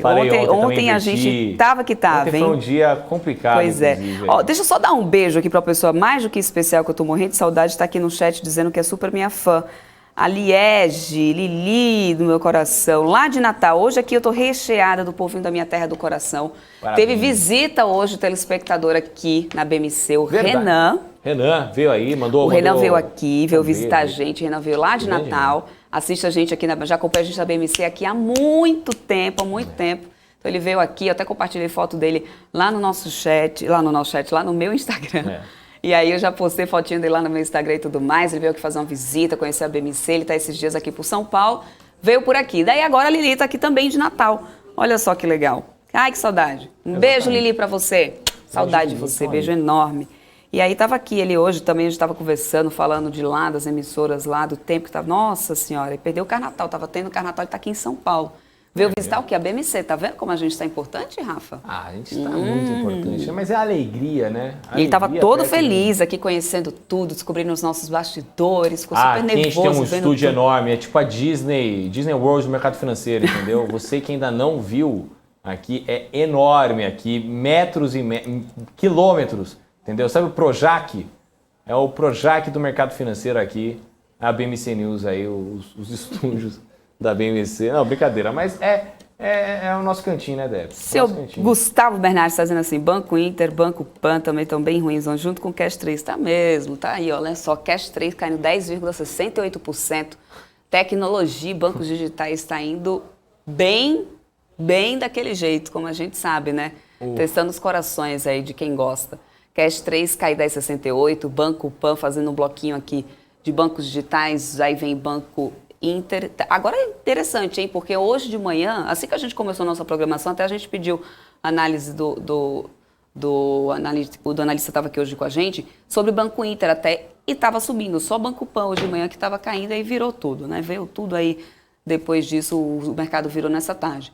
Mas agora é isso aí. Todo o setor de tecnologia, de bancos digitais, liderando quedas no momento. Depois, em seguida, a gente vem com varejistas, Eletrobras, que vai ter essa audiência amanhã, que vai ser aberta, lembrando para todos vocês, a gente já tinha falado sobre isso aqui na semana passada, já tinha falado isso para vocês. Setor de saúde também aqui, que tinha sido, né, um setor que tinha saído bem também na semana passada, está caindo o Qualicorp, a gente tem também Fleury aqui nessas quedas de hoje. Setor de shoppings, administradores de shoppings com Iguatemi, com BR Malls, todos aqui também nas quedas de hoje, e construtoras. Mas continua lá, firme e forte. Frigoríficos e alguns bancões. Rafa, deixa eu só aqui mudar. Oi. Muita gente aqui perguntando se pode vir tirar foto aqui na BMC, se pode vir conhecer. Claro, né? Pode sim, gente. Só manda, vai lá no nosso Instagram. Aí vocês continuam aí. E não só isso, você tem que estar também, sabe aonde? No Telegram da BMC, entendeu? A gente está começando a filtrar por aí também. Então você tem que estar, para vir conhecer a casa da pessoa, você tem que ser o quê? Íntimo. E para você ser íntimo da pessoa, você tem que fazer o quê? Segue a pessoa. Segue as nossas redes sociais. Manda lá. Então manda assim, gente, tem o link aí da BMC aí siga nas nossas redes sociais aqui, os links tudo aí. Instagram, Twitter, LinkedIn, Facebook, Telegram, entendeu? Telegram você tem que estar lá, cara, entendeu? Falta pouquinho aí no nosso Telegram aí pra gente bater nossas metas aí do ano, entendeu? Então dá um help, Dá um help, que eu agradeço você pessoalmente, inclusive, entendeu? Você fala assim, Rafa, no dia lá, eu não sabia. Mas você, entendeu, me abriu a porta de um mundo novo de notícias, que é o nosso Telegram da BMC News. Então vai lá, entendeu? E já se inscreve lá. Se inscreve, é de graça, entendeu? Você não paga nada. Agora, Instagram também, tira uma foto, Tira uma foto, marca a BMC, me marca e marca a Débora também, né, Débora? É isso aí, marca todo mundo. Né, aí de Martins está dizendo, sou de Natal e também acho você uma fofa. Obrigada. Um beijo para você imenso. Hoje o pessoal tá puxando muito saco da Débora também, hein? Já estão mandar cuscuz para mim, agora até gostei, olha só. Meu Deus. Nossa, se você soubesse, Fernando Luiz, se soubesse o tanto que eu amo cuscuz, você não tem noção. Não, mas tem que mandar para mim também, entendeu? Não, manda para mim, ele não vai saber fazer, gente. Eu faço... Não, eu não sei fazer, mas manda para mim que eu falo para Débora fazer pra gente.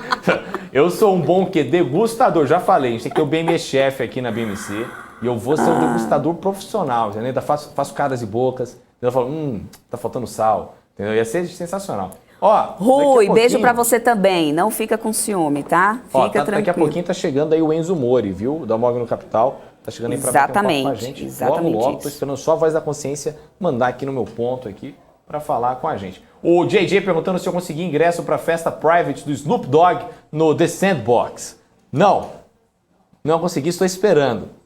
Sandbox, Debs, é uma NFT do metaverso que disparou, inclusive, de realidade aí paralela. E o Snoop Dogg, para quem não sabe, se não me engano, é o segunda celebridade com mais NFTs no mundo. Ele é muito rico com NFT, inclusive. Então ele tem muito dinheiro aí alocado nisso. Inclusive, é isso aí. O Moisés falando, Rafa, essa moeda que lançou hoje, não lembro qual que era a moeda que eu tava falando. Mas, enfim.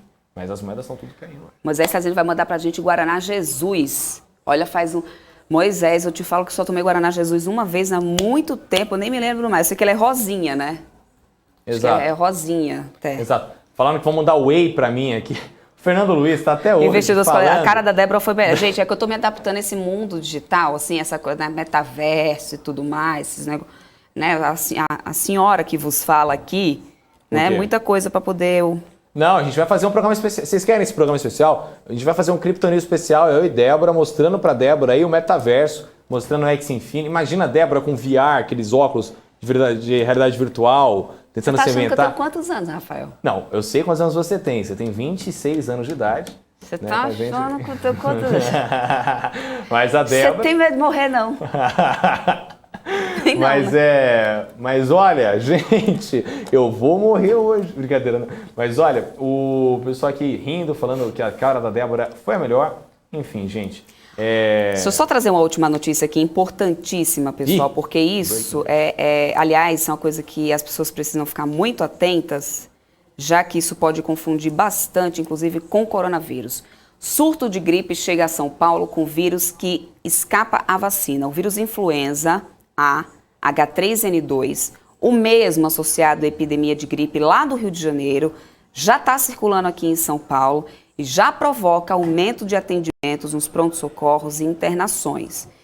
Nós estamos numa epidemia de H3N2, não tenho dúvida disso. Disse a infectologista Nancy Beley, coordenadora da testagem do Hospital São Paulo. Embora a vacina contra a gripe usada no programa de imunização tenha a sua composição da cepa, na composição a cepa H3N2, a variante que circula agora no Rio e em São Paulo, chamada de Darwin, não está coberta pela vacina. Ou seja, existe um surto de gripe que já estava lá rondando no Rio de Janeiro, agora já está aqui sendo detectada em São Paulo.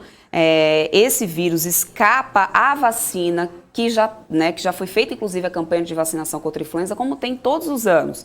E segundo a infectologista, Nancy Beley, ela não cobre, a Darwin não está coberta por essa vacina aqui, então, né? Então a gente é muito importante ficar atento, claro, porque as pessoas podem confundir, sintomas são muito parecidos com o da Covid-19, ou seja, é bem interessante que fique atento aos sintomas, claro, sempre fazer os exames, né?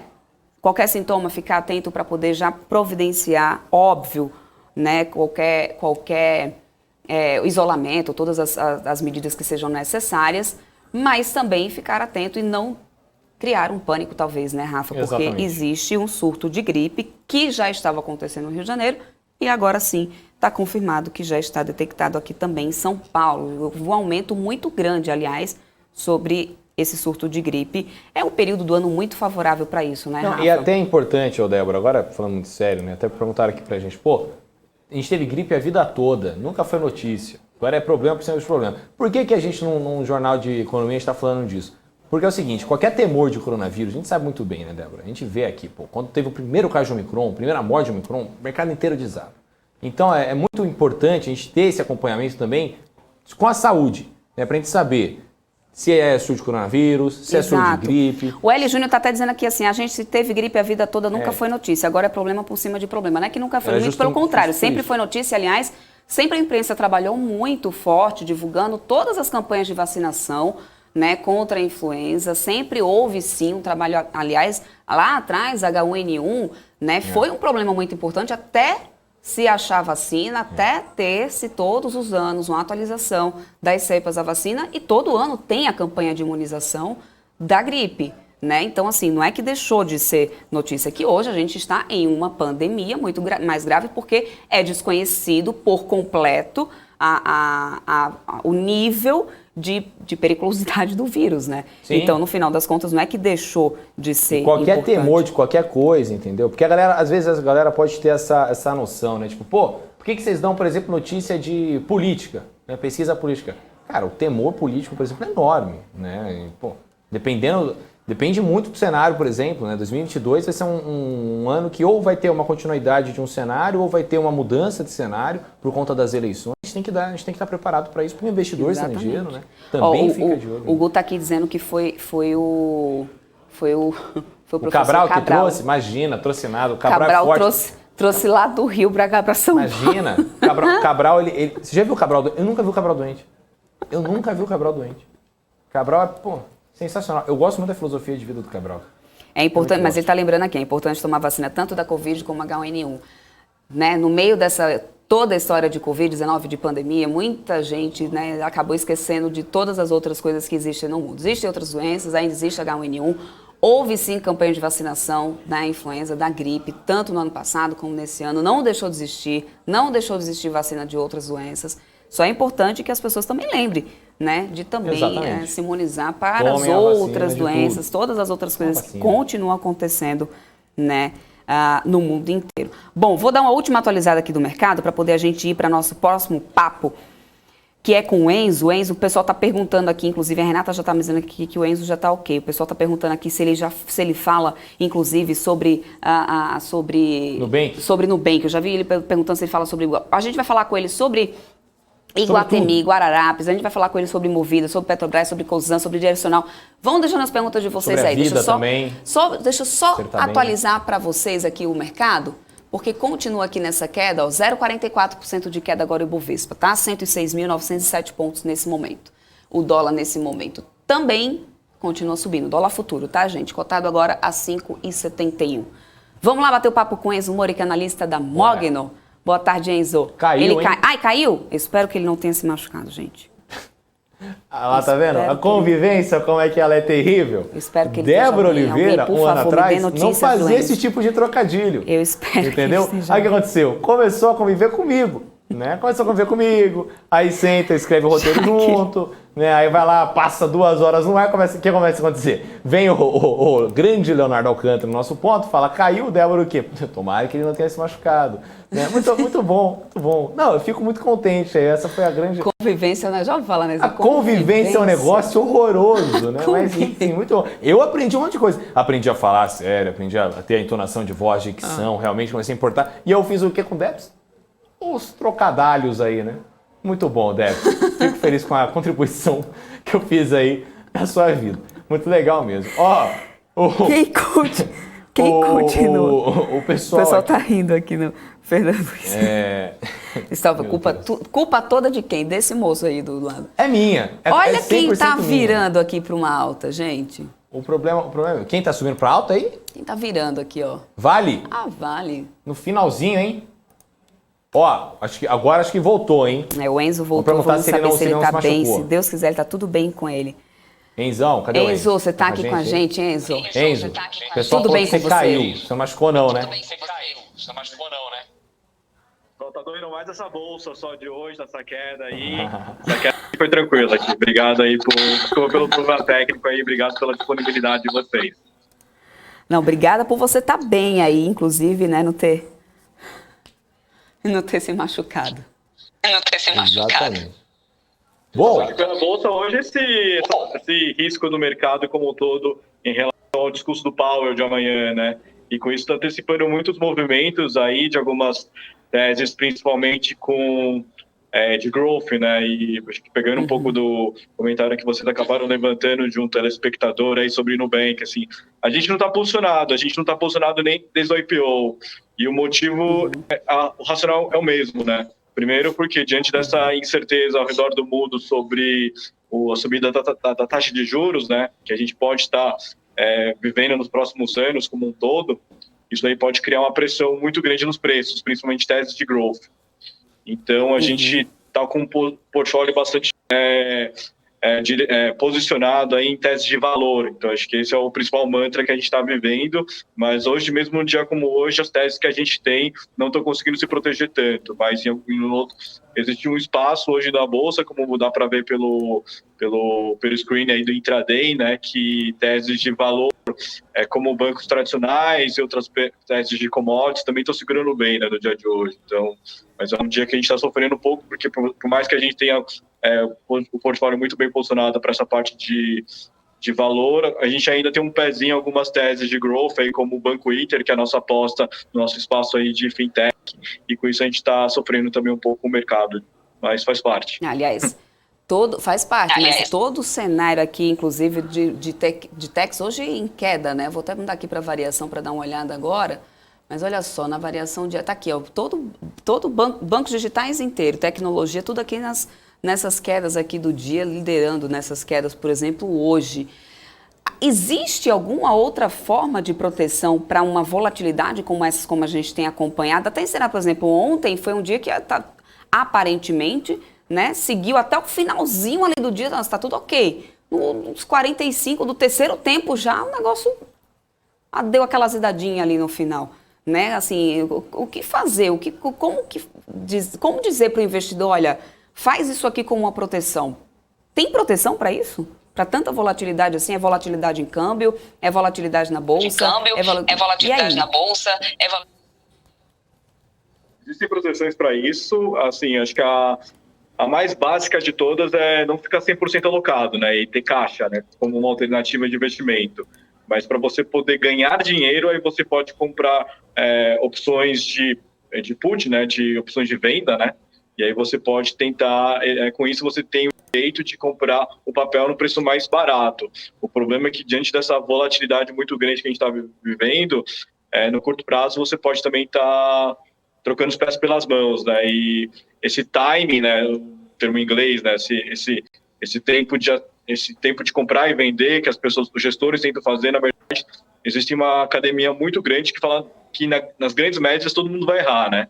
E existem poucos gestores com esse tipo de skill, essa habilidade. Então, o que eu recomendo para todo mundo é tentar não fazer esse timing das coisas. A partir do momento que ele consegue observar margens de segurança bastante atrativas, que podem ser traduzidas aí expectativas de retorno dos papéis, né, fazendo uma conta simples aí de quanto que esse papel pode valer lá na frente, utilizando aí da academia que existe para tentar balizar aí as premissas das pessoas, para tentar fazer isso nesse jogo, né? Hoje a gente vê muitas teses interessantes que têm retornos aí próximo a 20%, com um horizonte de até 5 anos. Né? Assim, com isso, a gente vê taxas de retornos muito atrativas que vale a pena aí estar alocados e posicionados, mesmo com esse grau de incerteza.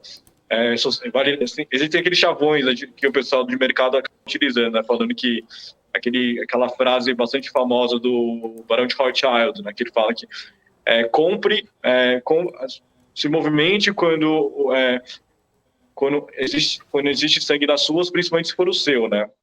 E acho que esse momento que a gente está vivendo poderia ser mais verdadeiro, né? Assim, a gente está vivendo um segundo semestre de quedas expressivas aí na bolsa, mas ao mesmo tempo a forma como os ativos estão precificados não condiz com a realidade, né? A gente está no momento onde a curva de juros brasileira, pelo menos, já está numa trajetória aí, pelo menos pelos dados de dezembro, de recuperação, né? A taxa de juros das pontas longas, a pré-fixada já recuaram 100 bips já, e da ponta das Bs longas também uns 25.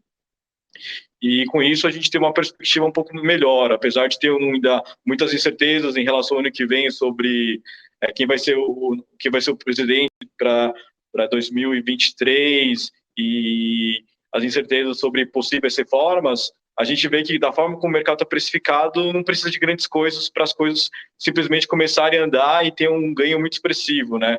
Pegando números ali que o pessoal do JP Morgan divulgou ali na recomendação deles de compra da Bolsa como um todo, né?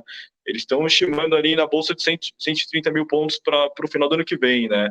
E quando você vê algumas outras casas também, você não vê números muito tão discrepantes. Então, assim, existe muita margem de segurança, existe muito potencial de upside para ser observado. Mesmo que numa janela não exata de um ano, mas numa janela de até 2 a 3 anos, assim, existem muitas coisas interessantes que dá para ter um ganho expressivo. Então, eu faço a recomendação de apertar o cinto aí, segurar firme na cadeira e ver modelos de negócios bastante interessantes que tenham poder tenham barreiras competitivas bastante interessantes para poder passar por esse momento adverso, para poder estar mais forte daqui a pouco, né? E com isso ter resultados brilhantes aí.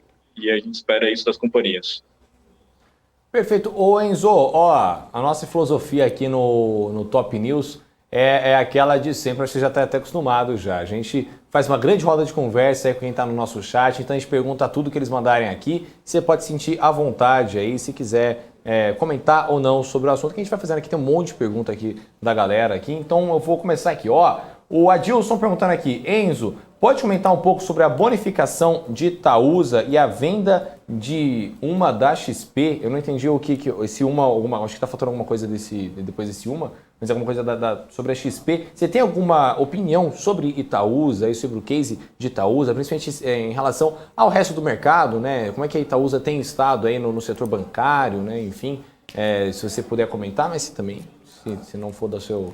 A gente sabe que tem um monte de ação no mercado financeiro, é impossível a gente olhar todas, né?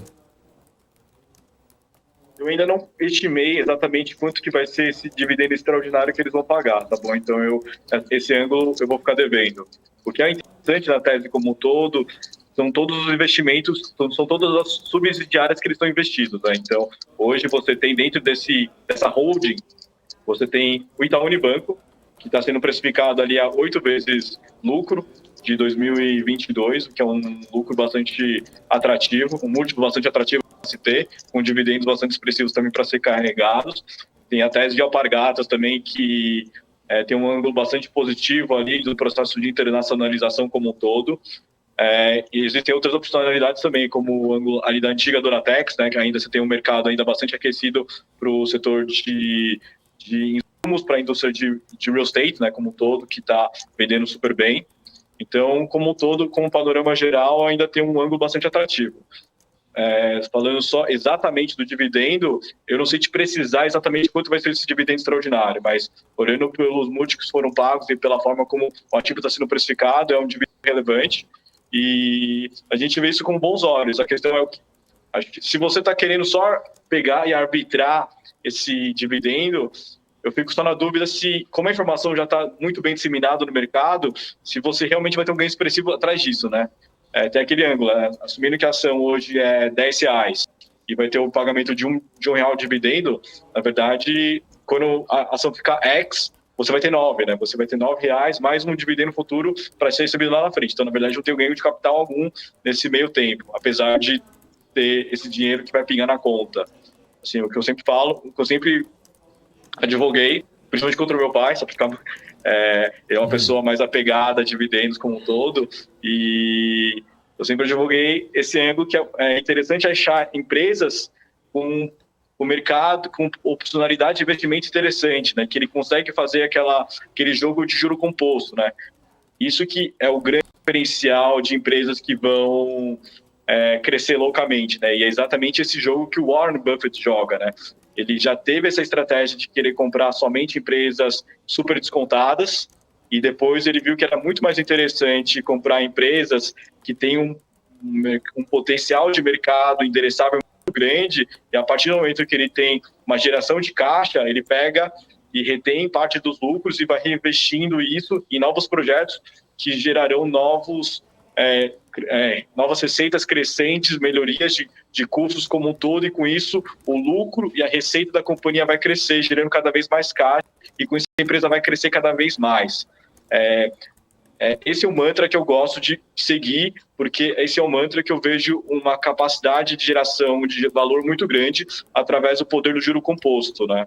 Como disse o Einstein, né? O juro composto é uma das maiores forças do mundo pela capacidade de se eternizar ao longo do tempo, e com isso ele atingiu o infinito em algum momento do tempo, né? Se você conseguir esperar bastante, e logicamente achar, no nosso caso, modelos de negócio que são exponenciais efetivamente, né?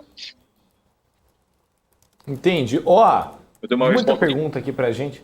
Não, mandou, imagina, super bem. Inclusive, eu adoro quando o pessoal vem com referência do Warren Buffett aqui. Eu sou, como eu posso dizer, né? Eu sou nerdzinho dessas coisas de mercado. Então, eu adoro, estudo sobre Buffett, sobre o Taleb, sobre o Lynch, entendeu? Eu adoro aqui, eu passo tempo, assim, pessoal. O Cabral até me enche o saco, ele fala que é por conta disso que eu não tenho namorada.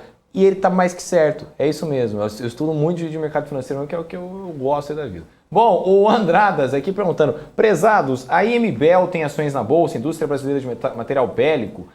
Não tem ações na Bolsa, pelo que eu até procurei aqui, não tem. Mas perguntou se com a aproximação das eleições, se seria o caso de investir em tanques de guerra. Não sei, pode ser uma grande piada também, eu não sei, eu não pego essas piadas de cunho político, mas enfim. Bom, depois disso veio aqui a outra pergunta. O JJ?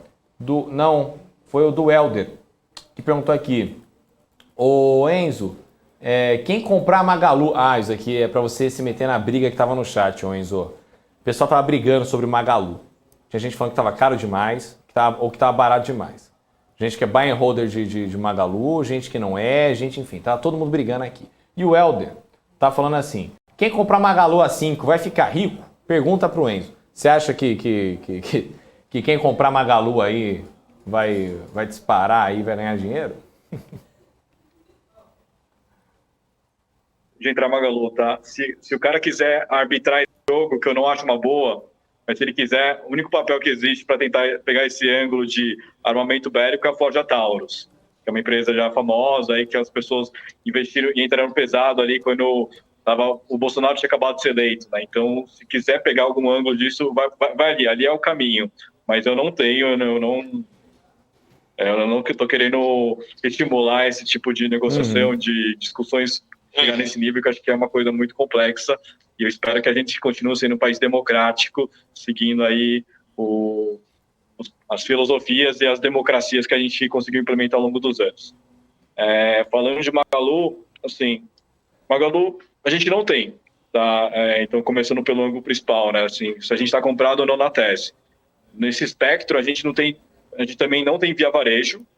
A única tese que a gente tem, e está sofrendo ali, está apanhando e está chorando ali à noite, mas a gente fica quieto, é Mercado Livre também, mas a grande dificuldade que a gente, para recomendação de compra nesse setor hoje, por mais que tenha algum ângulo interessante pelo ângulo de preço, é que o papel ainda não está muito barato, né? O papel ainda é uma tese precificada como de alto crescimento, e diante dessa perspectiva que a gente está vivendo de subida da taxa de juros, muitas empresas que parecem que estão baratas podem ficar ainda mais baratas. Então, eu fico na dúvida se ainda é o ponto de compra e a gente não está se movendo.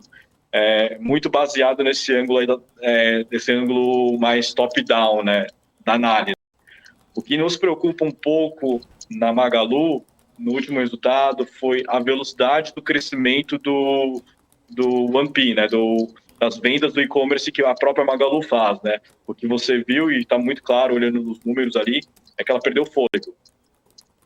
E com isso, tendo esse ângulo, somado ao barulho dos chineses cada vez mais fortes aí, você tem o Shein, você tem a Shopify, novos players entrando, a gente vê que o mercado, o ambiente competitivo para os players já estabilizados vai ficar cada vez mais competitivo. Tendo uma visão de longo prazo, Magalu parece que é um campeão ainda no espectro de e-commerce. A Magalu parece que é um campeão ainda nacional no espectro de e-commerce. A questão é, no curto prazo, pode haver um ponto de entrada um pouco melhor.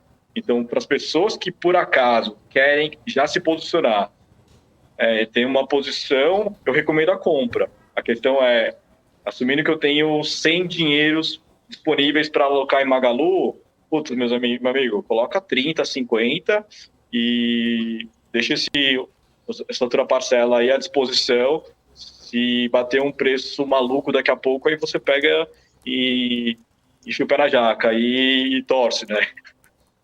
Essa parte de torcedor que a gente sempre tem aí no mercado de capitais, sempre se balizando um pouco em fundamentos, mas existe sempre uma aleatoriedade no movimento que não dá para negar, né? E surpresas negativas e positivas que acontecem no meio da trajetória aí que influenciam muito o preço também. Justíssimo. Vamos lá. Justíssimo. O Alexandre Ferreira aqui perguntando. Enzo, boa tarde. Ou também ele mandou boa trade também. Aqui, que foi, ele inverteu, mas também vale. Eu acho que é o único programa na TV brasileira que vale também se você inverter essa letra aqui. Falou, Gol ao 4 é uma boa oportunidade neste momento na B3? Tem alguma opinião sobre Metalúrgica Gerdau aí, ou Enzo? Eu vou ficar devendo, eu vou falar um pouco do ângulo da Gerdau, tudo bem? Que no final é o único ativo que ele possui. É o braço. Uhum. Tranquilo? Tinha até então, fique à vontade, em Gerdau. E por que a gente não tem mais? Porque a gente reduziu. Porque a gente vê no mercado, assim, no espectro de ações, empresas que são menos dependentes de variáveis exógenas para assumir que as coisas vão dar certo e o ativo está descontado. Pelos números que a empresa está divulgando e espera ser divulgados no ano que vem, a empresa está muito barata. Porque o ano que vem os números devem ser muito bons. Porque ainda existe um estoque muito grande de prédios ainda em construção que vão demandar ainda aços longos, vergalhão, né, aços longos, e com isso existe uma venda já garantida para o ano que vem. O problema é que o mercado já tem essa informação já está dada. Então a dúvida que fica é como é que vai ser a perspectiva para 2023, 2024. E aí que está o problema. Diante dessa subida da taxa de juros que a gente acabou vivendo aí ao longo desses últimos 6, 9 meses, saindo ali de 2, estando aí em 9,25 agora, e podendo chegar ali, como todo mundo está falando, a casa de 11 e poucos por cento no começo do ano que vem, a gente pode ter um ambiente onde o ritmo de novos lançamentos de prédios ele pode dar uma boa desacelerada. E com isso, a perspectiva de vendas futuras da Gerdau, ela pode dar uma desacelerada e com isso pode criar um momento negativo. Então, por esse motivo que a gente vendeu e por esse motivo a gente discorda de alguns relatórios aí, de alguns sell sites que estão saindo muito com essa visão somente de 2022, né? Mas estão esquecendo um pouco da perspectiva um pouco mais de longo prazo. Mas olhando para a perspectiva de geração de capacidade de geração de caixa para o ano que vem, ela vai ser um resultado muito bom e vai ser uma super pagadora de dividendos, né? Mas a gente não gosta muito desse ângulo de ficar exposto à aleatoriedade nesse momento ao vergalhão. Primeiro, a primeira derivada efetiva, minério de ferro, que por sua vez vai determinar o preço do aço ao redor do mundo, né? Então esse ângulo principal a gente não fica muito otimista. Acho que a última ponta a ser destacada é que tem um ângulo bastante positivo da empresa, que é o ângulo do dólar, né? Porque a empresa tem muitas receitas lá nos Estados Unidos, está com uma operação muito boa e com uma margem de operação muito boa, e com isso, com esses novos patamares de dólares que a gente está observando agora nesse quarto tri, a gente pode ter umas surpresas positivas aí em termos de resultados, mas, novamente, isso tudo não desmerece o comentário anterior que eu fiz sobre essa perspectiva de 2023, que é complicada, tá bom? Tá. Tem uma pergunta aqui, o Enzo, do Anderson Mendes, ele pergunta o seguinte, ó. Uma pergunta que eu tenho, tem uma carteira que monitoro para o meu filho de 5 anos, que só estou comprando ações que geram bons dividendos. Minha pergunta, os FIIs seriam melhores para longo prazo?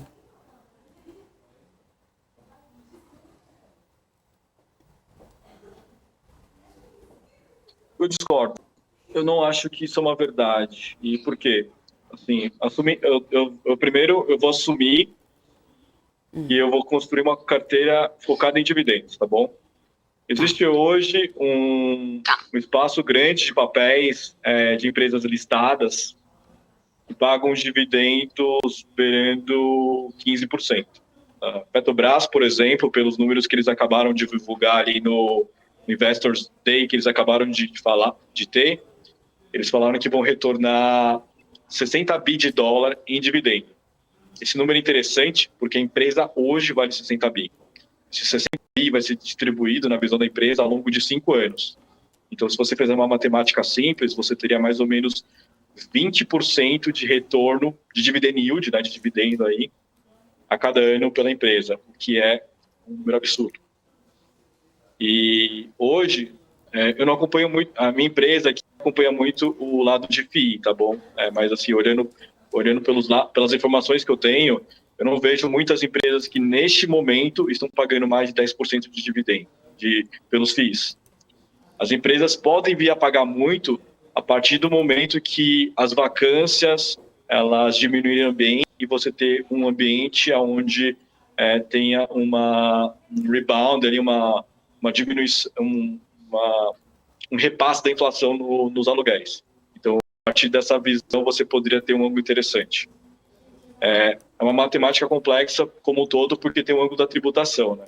Então, assumindo que a Petrobras, desculpa pela não linearidade da minha resposta aqui, mas voltando ao ângulo, se a Petrobras vai pagar 20% de dividendo e você vai ser tributado ali em 20% alíquota, então o seu 20 virou 16%. Então você teria que achar FIIs que estão pagando pelo menos 16% para você ter uma rentabilidade comparável. Enzo, você não está sendo muito otimista porque Petrobras está exposto a muitas aleatoriedades como um todo. Concordo. Mas eu só estou pegando... E os FIIs são investimentos mais comportados e, com isso, você pode ter uma altíssima previsibilidade do pagamento de dividendos. Perfeito, também concordo. Então, talvez tenha uma surpresa positiva no ângulo de FIIs e uma surpresa negativa do ângulo da Petrobras. Mas, ao mesmo tempo, eu sempre gostei, sempre vou ser torcedor, convicto aqui de ações. Então, eu sempre vou advogar a favor da minha classe de ativos que eu gosto. Então, sempre vai ter ângulos interessantes para eu tentar achar teses interessantes que podem ter um dividendo, algum ângulo mais interessante por uma perspectiva de um horizonte de tempo. E Petrobras, nesse horizonte, se encaixa muito bem para mim. Perfeito. Tem mais pergunta aqui no chat, né, Débora? Bom, vamos lá. Depois dessa daí, da questão do dividendo com o fundo imobiliário, teve também aí, teve já a Goal 4, né? Que essa daí do dividendo foi antes da Goal 4, né, o Débora? Isso. Aí depois veio o Magalu, aí depois veio o Bruno Silva, é isso? Sobre o IT e o Neon. Exato. Em relação aos bancões. E aí eu queria te perguntar um pouco, Enzo, que IT e Neon não tem, obviamente, né, ação na Bolsa, mas em relação a essa entrada dos bancos digitais aí fortes, a gente tem um monte de banco digital agora no Brasil. Você acha que isso tem mercado? Realmente existe um espaço para todos eles conseguirem conviver? Ou é igual aquele boom que a gente vê em qualquer novo nicho de mercado? Igual, por exemplo, criptomoeda. Tem 10.810 criptoativos e tem estudo que fala que apenas 1% das criptomoedas que existem hoje vão continuar valendo realmente alguma coisa daqui a um tempo. Então você acha que os bancos digitais também vão passar por esse processo? Ou você acha que tem espaço num país como o Brasil para todos eles ali conseguirem conviver? Existe espaço para muitos players conviverem. Acho que a questão principal existe esse boom do mercado dessas novas startups. Esse boom pode vir a minguar se, por acaso, as fontes de financiamento dessas empresas começarem a diminuir, né? Então, se houver uma dificuldade de captação dos fundos de VC, tanto no Brasil quanto ao redor do mundo, né? E, assim, só puxando um pouco para o meu ângulo, que é uma coisa que a gente está vivendo, né? Está tendo uma onda de resgates muito forte em diversas classes de ativos, tanto na parte de ações, quanto nos fundos multimercados, né? E alguns fundos de renda fixa também. Com isso, está criando esses preços tão descontados aí que a gente está vendo pelo mercado, pelas ações listadas aí do Brasil. O que eu vejo de dificuldade eu vejo talvez que a gente passe, se isso que a gente está vivendo hoje também acontecer no mercado de VC, a gente pode ter também um problema de funding para essas novas startups. Então, as empresas que hoje queimam dinheiro para poder crescer, elas podem atingir um ponto lá na frente que elas simplesmente não vão ter dinheiro para continuar crescendo. E aí que a equação vai ficar meio complicada, né? Que se elas não têm dinheiro para queimar, elas não têm dinheiro disponível para fazer aquela métrica de CAC, que é Cost of Acquisition of Clients, a empresa não vai crescer tanto e, com isso, ela não vai conseguir romper a maré e atingir o estágio de break-even. Então, com isso, a taxa de mortalidade dessas fintechs deveria aumentar de forma exponencial. E o que a gente está vivendo, tirando as empresas privadas ainda que não estão vivendo isso, olhando pelas empresas que estão sendo listadas, que estão sofrendo aí, como Banco Inter, Melius, dentre outros, Banco Pan também, que é um banco novo nessa perspectiva também, o mercado está penalizando bastante e, com isso, o dinheiro que era fácil para essas empresas captarem para continuar crescendo, para continuar crescendo e acelerando e atingindo o tamanho de escala que seja relevante para ela conseguir garantir uma perenidade do modelo de negócio dela, a gente vê que cada vez mais essa equação está ficando meio nebulosa, está ficando meio sob luz amarela. Não quer dizer que a tese acabou, Eu tô falando só que esse dinheiro barato, ele tá ficando em situação mais complicada. E com isso, essa probabilidade de mortalidade desses novos players, ele ele aumenta mais. Perfeito, então, ô Enzo. Ó, mais pergunta aqui com a gente aqui, ó. O pessoal veio aqui e perguntou, o JJ veio aqui e perguntou, Enzo, é muito precoce falar em geração de valor em companhias abertas via o ecossistema de metaverso? Basicamente, né? Esse mercado aí novo de metaverso é que a galera tá vindo forte aí. Realmente, vai gerar receita ou é uma modinha aí que tá todo mundo se posicionando e, enfim, né, não vai dar em nada? O que você tá achando disso daí? Bom, o Facebook mudou o nome, né? Deve ter alguma coisa aí.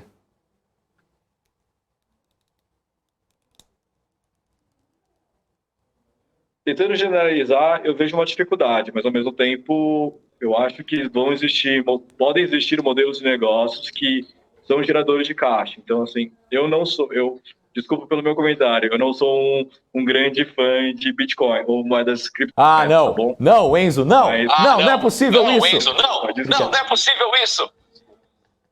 Brincadeira, mas ao mesmo tempo, o modelo de negócio, o mercado Bitcoin, para mim, é um modelo de negócio interessante para se investir, né? Apesar de não ser um player listado, eu vejo que as empresas os investidores que entraram nesse negócio, é um negócio interessante. Por quê?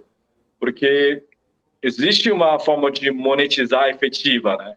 E por mais que eu tenha uma dificuldade ali em acreditar que o 40 e poucos dólares que vale hoje pode valer 60, 80, 100 mil dólares em algum momento do tempo, eu acho que é uma realidade que está presente e vai estar presente ainda por alguns anos ou décadas. Então, vai ser um modelo que vai se ganhar dinheiro. A questão é como serão os modelos que vão conseguir monetizar efetivamente isso e gerar caixa, né? Tem que separar o joio do trigo dentro do possível. E tentando puxar o gancho desse último comentário para minha vida, né, hoje em dia. Existem muitos ativos muito baratos e descontados na Bolsa. A dificuldade de todos os analistas, gestores da mesma posição que eu, é saber fazer o cherry picking, né? Saber achar quais são os ativos que vão sair mais fortes daqui 2 ou 3 anos ou 5, né? Por quê? Porque nem tudo vai voltar na mesma velocidade. Então, você pode pegar um ativo hoje e depois aproveitar uma alta, sei lá, 50%, porque ele tem números de faturamento bastante estáveis, o mercado vai esquecer essa doideira que ele está passando agora, essa bipolaridade, e voltar a ver esse valor.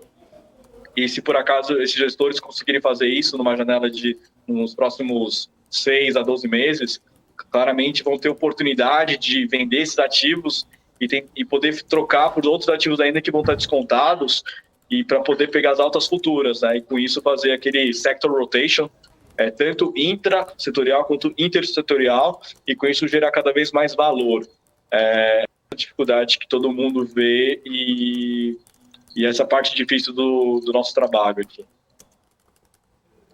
Perfeito, então, Enzo. Ó, vamos lá, hein? Mais gente aqui. Bom. Acho que dá mais tempo para mais uma última pergunta saideira. Última. Para poder a gente se despedindo, então, do Enzo aqui. Comandante, capitão, tio, brother, camarada? Vamos girar a música do Skank. Ele tinha que musicalizar. Saideira, né? Saideira. Exatamente isso. A pergunta é, Enzo, você gosta de Skank? Brincadeira, não é essa a pergunta, não, senão o pessoal do chat vai me matar. A pergunta, na realidade, é do Andradas, não é isso? Que é o melhor... Ah, não, isso aqui tá errado. É uma piada que ele fez, eu ia cair que nem um bobão agora. Deixa eu tentar achar aqui, Débora, que o pessoal manda muita piada. Neogrid, você já mandou para ele? Neogrid ainda não. Então, gostaria de saber, o Shorts que está perguntando o seguinte, eu gostaria de saber do Enzo o que ele acha da Neogrid, a empresa que fez hoje sua quinta aquisição em apenas 1 ano de bolsa, e o preço da ação continua caindo, a cotação está na metade do preço do IPO. Para a gente fazer a saideira aqui, Enzo, hoje. Desculpa, eu vou ficar devendo um comentário mais profundo de Neogrid, porque ela está um pouco fora do meu radar aqui, tá? Mas eu vou dar uma resposta um pouco genérica, que acaba tangibilizando tanto ela quanto outras empresas como um todo que são histórias meio análogas, né? São IPOs recentes.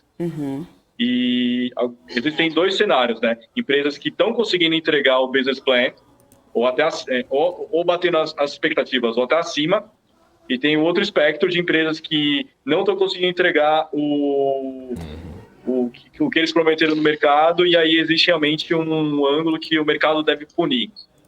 Olhando para o primeiro espaço, a gente vê que o mercado está muito meio doido. Por quê? Porque não existe motivos para as empresas estarem tão baratas quanto elas estão. O que existe é uma falta de comprador marginal. E fazendo um gancho do comentário que eu fiz alguns minutos atrás, muitos bolsos de fundos de ações e outros fundos de multimercado também estão passando por uma onda de resgates sequentes. E com isso, eles estão se vendo numa posição que eles são obrigados a vender os papéis. E assim, então cada vez mais esses papéis estão cada vez mais descontados de forma meio equivocada. Então, existe uma ampla gama de empresas que aí elas não são exclusivas para empresas que acabaram de fazer IPO, tá bom? Mas existem várias empresas de IPO que acabam entrando nesse grupinho. Que tem um ângulo bastante interessante de se olhar, e a gente está entrando em algumas dessas teses. A gente entrou recentemente na tese de Ocean Pack, é uma empresa que presta serviço para Petrobras e para outras empresas também no ramo de óleo e gás ali. Ela presta um serviço bastante interessante, que tem até uma visão ESG, porque ela, quando você pensa e lembra daquelas imagens do problema do Golfo do México, da vazão ali, da British Petroleum, a primeira imagem que na cabeça de muitas pessoas, na minha principalmente, vem é daqueles barcos ao redor do mar, navegando, puxando umas boias, né, de contenção, para conter aquele petróleo ali que tinha vazado. E a Ocean Pack tem exatamente esse tipo de serviço, né? Todo mundo que faz exploração principalmente em onshore ou offshore é obrigado a ter esse tipo de serviço à disposição em caso tenha algum problema. Não tem que ser um problema no nível British Petroleum, um vazamento da magnitude, mas pequenos vazamentos ocorrem e fazem parte também do negócio. E é que você precisa desse tipo de serviço. E ela também possui um outro serviço que ela faz a fundição dos dutos que são submersos em baixa profundidade. Ou seja, existe uma alta pressão e não é uma pessoa qualquer não consegue ir lá.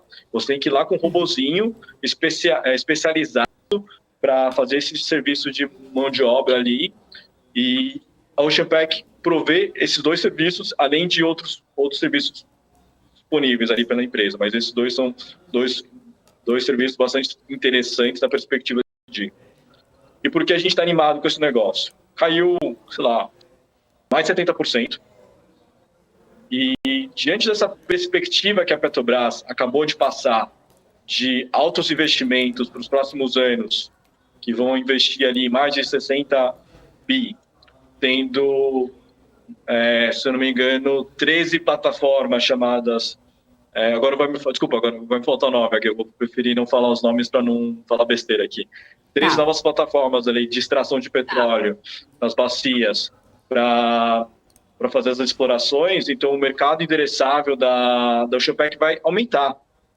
E a forma como o mercado está precificando a empresa é como se ela fosse morrer daqui 5 anos. O mercado, primeiro, não está nem precificando que os serviços que ela possui eles vão ser renovados. E 2, não está nem precificando direito esse crescimento que a empresa pode ter. Então, isso nos chamou muito atenção. A empresa tem algumas dificuldades, assim, tem esses fundos que estão tomando resgates à torta e à direito, e com isso o preço não para de cair porque não tem comprador marginal. Mas se você tiver estômago para poder esperar, fazendo a tarefa de casa, logicamente, e esperar uma janela de 3 a 5 anos, eu acho que você vai sair muito satisfeito dessa decisão que você tomou. E é isso que a gente está esperando também nesse caso. E esse caso, para a gente, é só um exemplo de N outros que existem no mercado hoje disponíveis aí. Assim, a gente não montou a posição nisso, mas o papel que a gente está estudando bastante agora é Sequoia Logística. É um player, assim, um player parece que mais interessante do que Magazine Luiza, pegando o gancho da outra pergunta. E por quê? Porque se a história de e-commerce continuar, essa empresa ela se beneficia indiretamente. Por que disso? A Magazine Luiza, Mercado Livre, Via Varejo, elas fazem o e-commerce perfeito, mas elas fazem investimentos pesados em regiões densas, né? Existe uma massa crítica ali interessante para poder fazer a diluição de custos. Mas dado que a gente mora no Brasil, um país de dimensões continentais, onde existem diversos municípios que não necessariamente possuem essa massa crítica para investimento, então a Sequoia ela cai como uma luva como prestadora de serviços para esses caras. E dado que o e-commerce só tende a aumentar a penetração nesses outros municípios, então a tendência é que a Sequoia como um todo e outros players também devam apresentar muito robusto nos próximos 5 a 10 anos, né? Então a gente vê teses como essa interessantes e dado essa questão relativa de preços, a gente vê que vale mais a pena fugir dos nomes convencionais hoje e ir para esses nomes que estão um pouco fora do radar para tentar ganhar dinheiro numa pugência um pouco maior. Boa dica, então, para poder o pessoal deixar aí, inclusive no radar deles. Acho que isso é uma coisa importante, principalmente nessa virada de ano, principalmente quando a gente tem momentos como esse, que a gente está vendo a Bolsa numa volatilidade, não só Bolsa, né? Bolsa, câmbio e tudo mais. Aqui lá fora a gente tem acompanhado a volatilidade, inclusive também nas commodities. Muito obrigada pela tua participação aqui, Enzo. Obrigada pelo teu tempo, a tua disponibilidade de trazer aqui um pouquinho aí do teu olhar sobre o mercado, ajudar a gente a fazer esse fechamento do mercado aqui hoje. Já fica aqui, por favor, o convite para que você venha outras vezes para compartilhar aqui essa tua, né, tudo que você sabe aí com a gente. Isso é muito importante para nós e também, claro, para quem está nos assistindo. Obrigada e até uma próxima. Obrigado, gente. Desculpa aí por ter tido esse problema de conexão ali no começo da nossa Imagina, isso acontece. Ao vivo é assim mesmo. Fica tranquilo. Ao vivo é assim mesmo. Fica tranquilo. E para quem estiver gostando dos assuntos e quiser interagir mais com a gente está aqui na Morgan no Capital. A gente tem o nosso fundo de ações aqui. E quem quiser está mais convidado aí para poder co-investir conosco aqui nessas ideias aqui. E essas ideias que a gente está tendo e nessas arbitragens que a gente está tentando fazer do mercado como um todo. Muito obrigado pelo tempo de vocês novamente. Fico à disposição. Maravilha. Eu que agradeço aí pela sua participação. Brigadão, até mais, até uma próxima. É isso aí. Rafa, 18 horas e 2 minutinhos. Vamos aqui nos despedindo rapidinho, porque o Saravalli já tá ali, que eu sei. Tá bravo, hein? O homem tá bravo, hein? E Bovespa terminou o dia em queda, não teve jeito. 106.714 pontos, 0,62 de queda. Banco Pan foi que liderou a queda aqui, 11,85 de queda. Junto com o Banco Pan teve BID 11, BID 4 também aí formando, né? Então, um bloco de bancos digitais, Cash 3, Local Web também, ou seja, tecnologia aí, ó, liderando essas quedas. Mas Magazine Luiza também teve aqui com quase 5% de queda, mas Via passou na frente com varejistas aí, então, ó, Grupo Soma, Lojas Renner também aqui performando nessas quedas do dia. Administradoras de shoppings com BR Malls, Multiplan, também apareceram por aqui, JHSF, nessas quedas, ou seja, o dia até começou bem, mas não teve jeito não, e Bovespa terminou numa queda.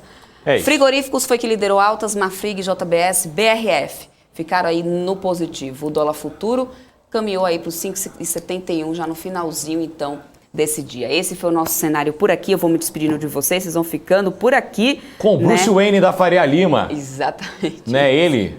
Marcos Saravalli está chegando aí junto com o Marcos Saravalli no Analytics. Em seguida a gente tem Hannah entrando no BMC Business. E é isso. E a gente vai se despedindo. Volto amanhã Exato. ao vivo a partir das 9h30 da manhã. O Rafa vem comigo às 4h da tarde, não é isso, Rafa? No Top News, eu, você e Gabriel Monteiro. Gabriel Monteiro amanhã participa, né? Não é possível. Senão o povo tá fica maluco, né? Amanhã ele tá aqui com a gente. E depois, às 7h30 da noite, no Crypto News, o último Crypto News do ano, hein? Vamos fazer um apanhadão das criptomoedas aí. Como é que foi? Esperar para o ano que vem. Você não pode perder amanhã, hein? Grande dia. É isso, então. Até amanhã, pessoal. Obrigada pela audiência. Continue aqui. Marcos Salve está chegando com o Analytics. Tchau, tchau.